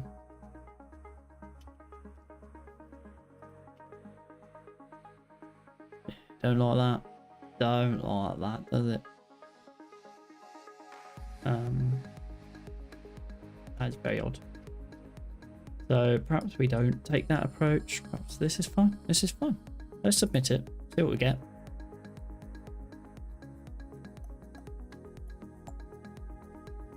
%100 match. Got 601. 601 is the high score. What's our global stats? The average score is 605. Oof. Top left. I mean, I've done a bit of inset.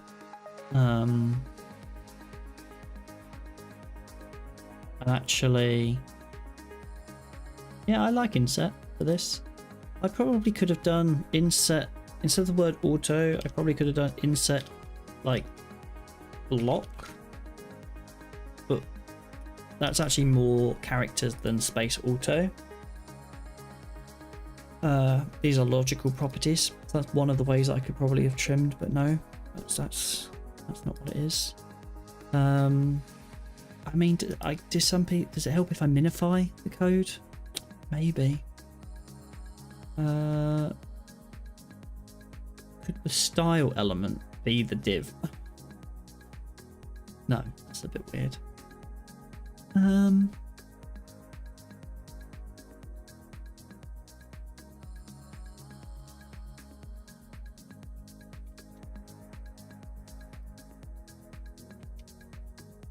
There's no simpler way of getting black, is there? I don't think.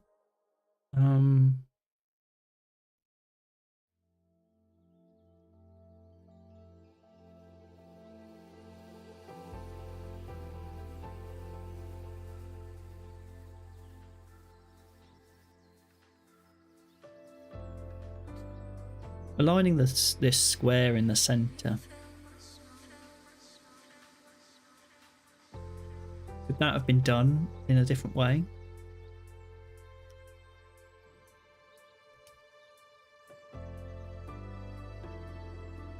This actually does bring the before and after into the right place. So that actually is an interesting, like, this inset. Yes, it does like fix it does bring it to the edges, but actually the fact that it's here is because of these 3 lines of code. It's actually pretty like smart how that works. I can't see other people's solutions until the next day. Fair enough. Fair enough. No, I kind of like.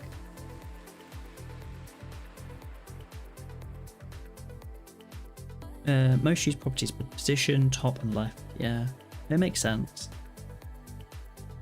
But and before and after, like, adds a fair chunk to what probably could have just been 2 more divs. But either way, I still have to pick like first, second child, or an ID or whatever, or a class.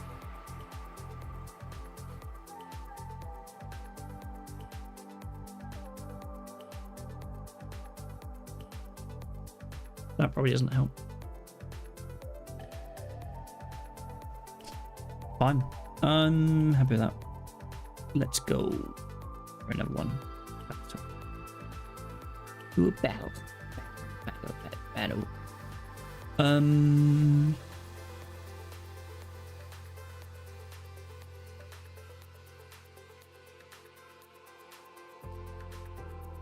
Code golf.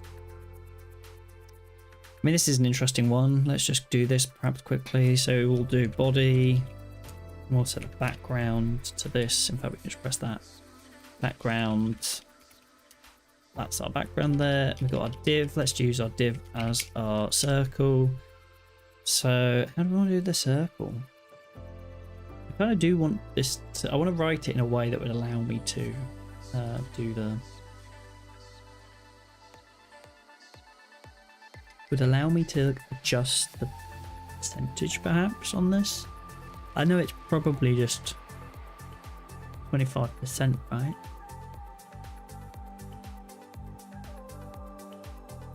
I feel like CSS masks might be a good idea here. Or like radial gradients. A good radial gradient probably going to be... I'm not very strong at radial gradients. Let's get a circle in the view first. Let's do that. Let's do background. We can make the background this yellow color for now. We can do width 100 pixels, height 100 pixels, border radius 999 pixels.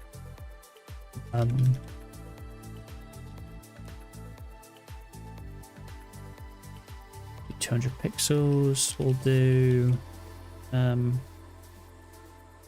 display grid. I think it's actually a place items center. Probably would have been a quicker way of doing what I did in the other one. Actually, let's go back to our daily battle. The daily target, this one. Instead of this, let's do display grid and then place items center. Same thing. Few less lines. One less property. 601.34. It's a tiny improvement, but hey ho. So we were right on our size of our circle. Let's now have a think. Background, radial gradient. Now I never remember how the bloody radial gradients work, but I'm gonna have to look it up.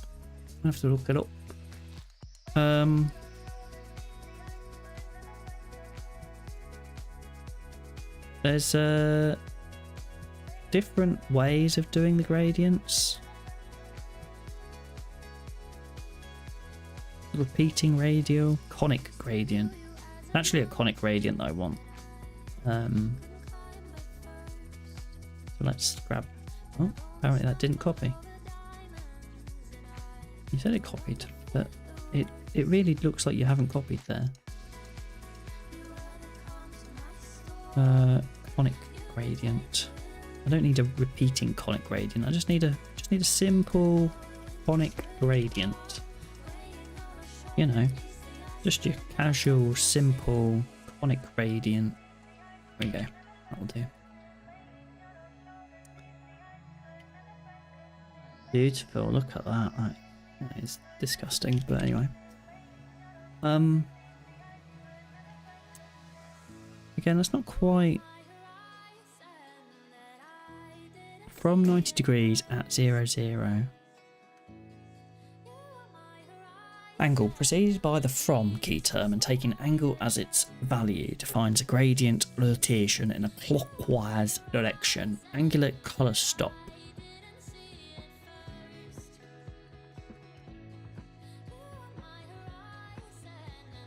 Red 40 grad, 360 grad. This one is more my jam, I think. That's more what I want. No, not here. Over here, you silly mutt. Alright. So red, well, we know we want the yellow color here, right? And then at like 270 degrees, we still want that color. But like immediately after that, we will want this color. So we'll want this color at 271 degrees, which still means that color there. We probably want to be 270 and then 69.9. I like there to be a very small subtle gap. Let's see. Yeah, so it's just the middle section now that we're having an issue with. The way that I'd like to do the middle section is perhaps a mask. I don't think we could set the border as like the thing. So perhaps we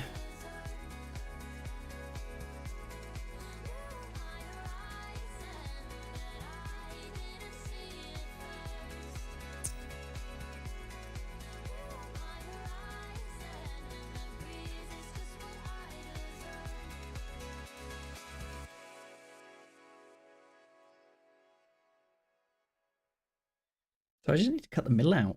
I mean, the simplest way, really, is going to be an after, right? And after content width height 100 pixels.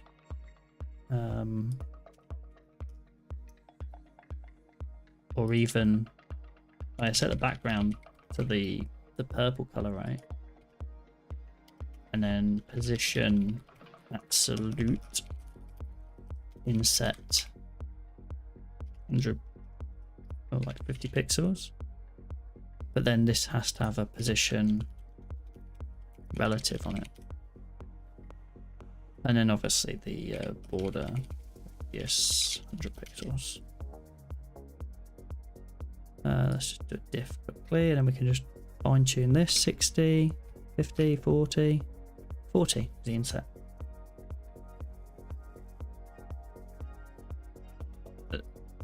There's a very, very faint outline here, you know, where like I don't think I'm going to be able to get it 39.9. I think that's as close as we're going to get. There is a very faint outline in the diff. So the images are very, very faintly different.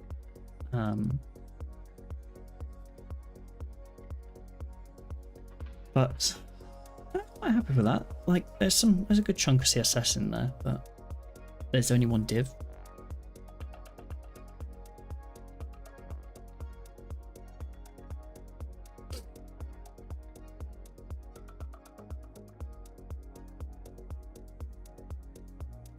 I had to do the inset position. Like, I'm wondering whether it would be better just to have like display grid place item center. But then I would need to also set a height and a width for the circle. So that's like 4 properties I'd need to set in order to recreate the exact same thing. So I'd have to set display grid, place item center, and then a width and a height on the after. Whereas in this approach I have position relative, content, position absolute, and the inset. I don't think I can actually save anything there.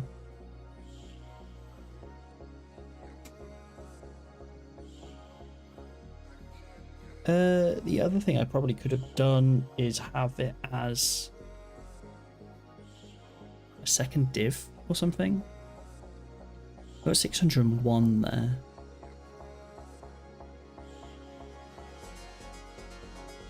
Looks like the high score was 916, maybe. I wonder if I could have done like a second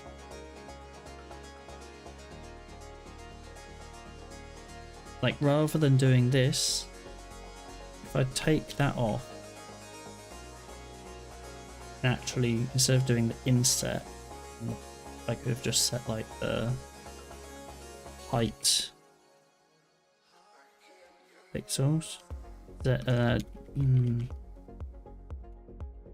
Where is it? Pixels. Oh, why is it there? Should this not be getting it's absolute? Perhaps fixed.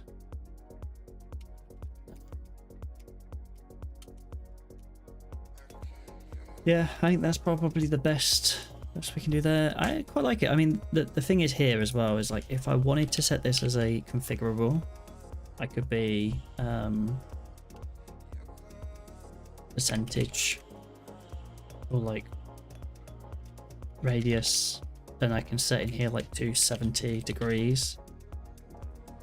And then I could do var radius.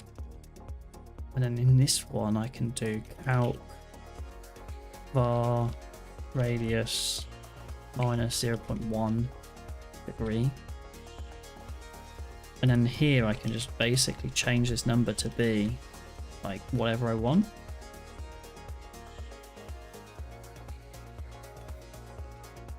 On or 243 like 270. So that's quite cool. It's a nice one. You kind of have this option. I don't always try to get the high score on these because I just can't. Like, let's check out what people have done. This person did it on 109 characters. How many characters did I use? Does it even say? It does say to remove these comments, actually. I didn't do that. So let's resubmit without the comment. Probably gets this high score. Well, I mean, it's worth 2 points. 2 point. 2 point. Not a huge amount.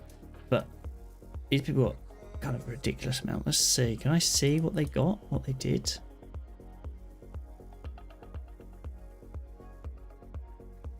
You used to be able to see like what people did without having to pay, but it feels like now you have to pay.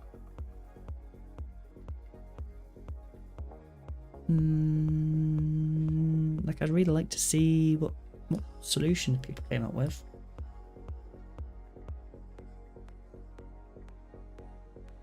Pure CSS solutions. Leaderboards includes all solutions: SVG and CSS, Unicode and CSS. What?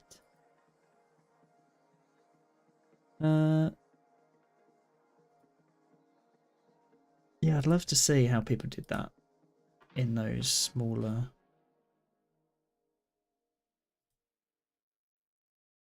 Perhaps we can look at top solutions. See, people do mental stuff. Like, what is this? It's A-W-A-C-W-A-W-A. What? Oh, I see. These are attributes, and then these are the attributes selected to select those other elements, and they're using A tags just to reduce the amount, and then also they've minified the code. Like, I'm not doing that.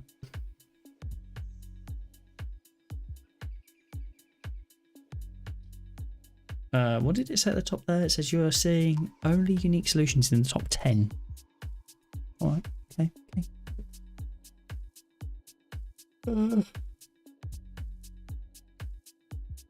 Yeah, fair enough. That was good fun. I'm going to call it there, I think. We'll come back to this, well, tomorrow. I'm not sure what my schedule is. If not tomorrow, then Wednesday. Will be the next stream. That'll be the plan. So we'll do that. Yeah, if I am on tomorrow, it'll be afternoon, late afternoon, perhaps 2 o'clock or something like that, till 4, 5 or something like that. We'll figure it out. Yeah, if you want to stay tuned for updates, check out the Discord. Link is in the about section below, somewhere down there. I'll catch you next time. Bye. Oh, I'm never ready for this. Actually, I don't even have a buy screen, so I don't know what I'm not ready for. But, like, apparently that's not even running anymore. So, yeah. Bye.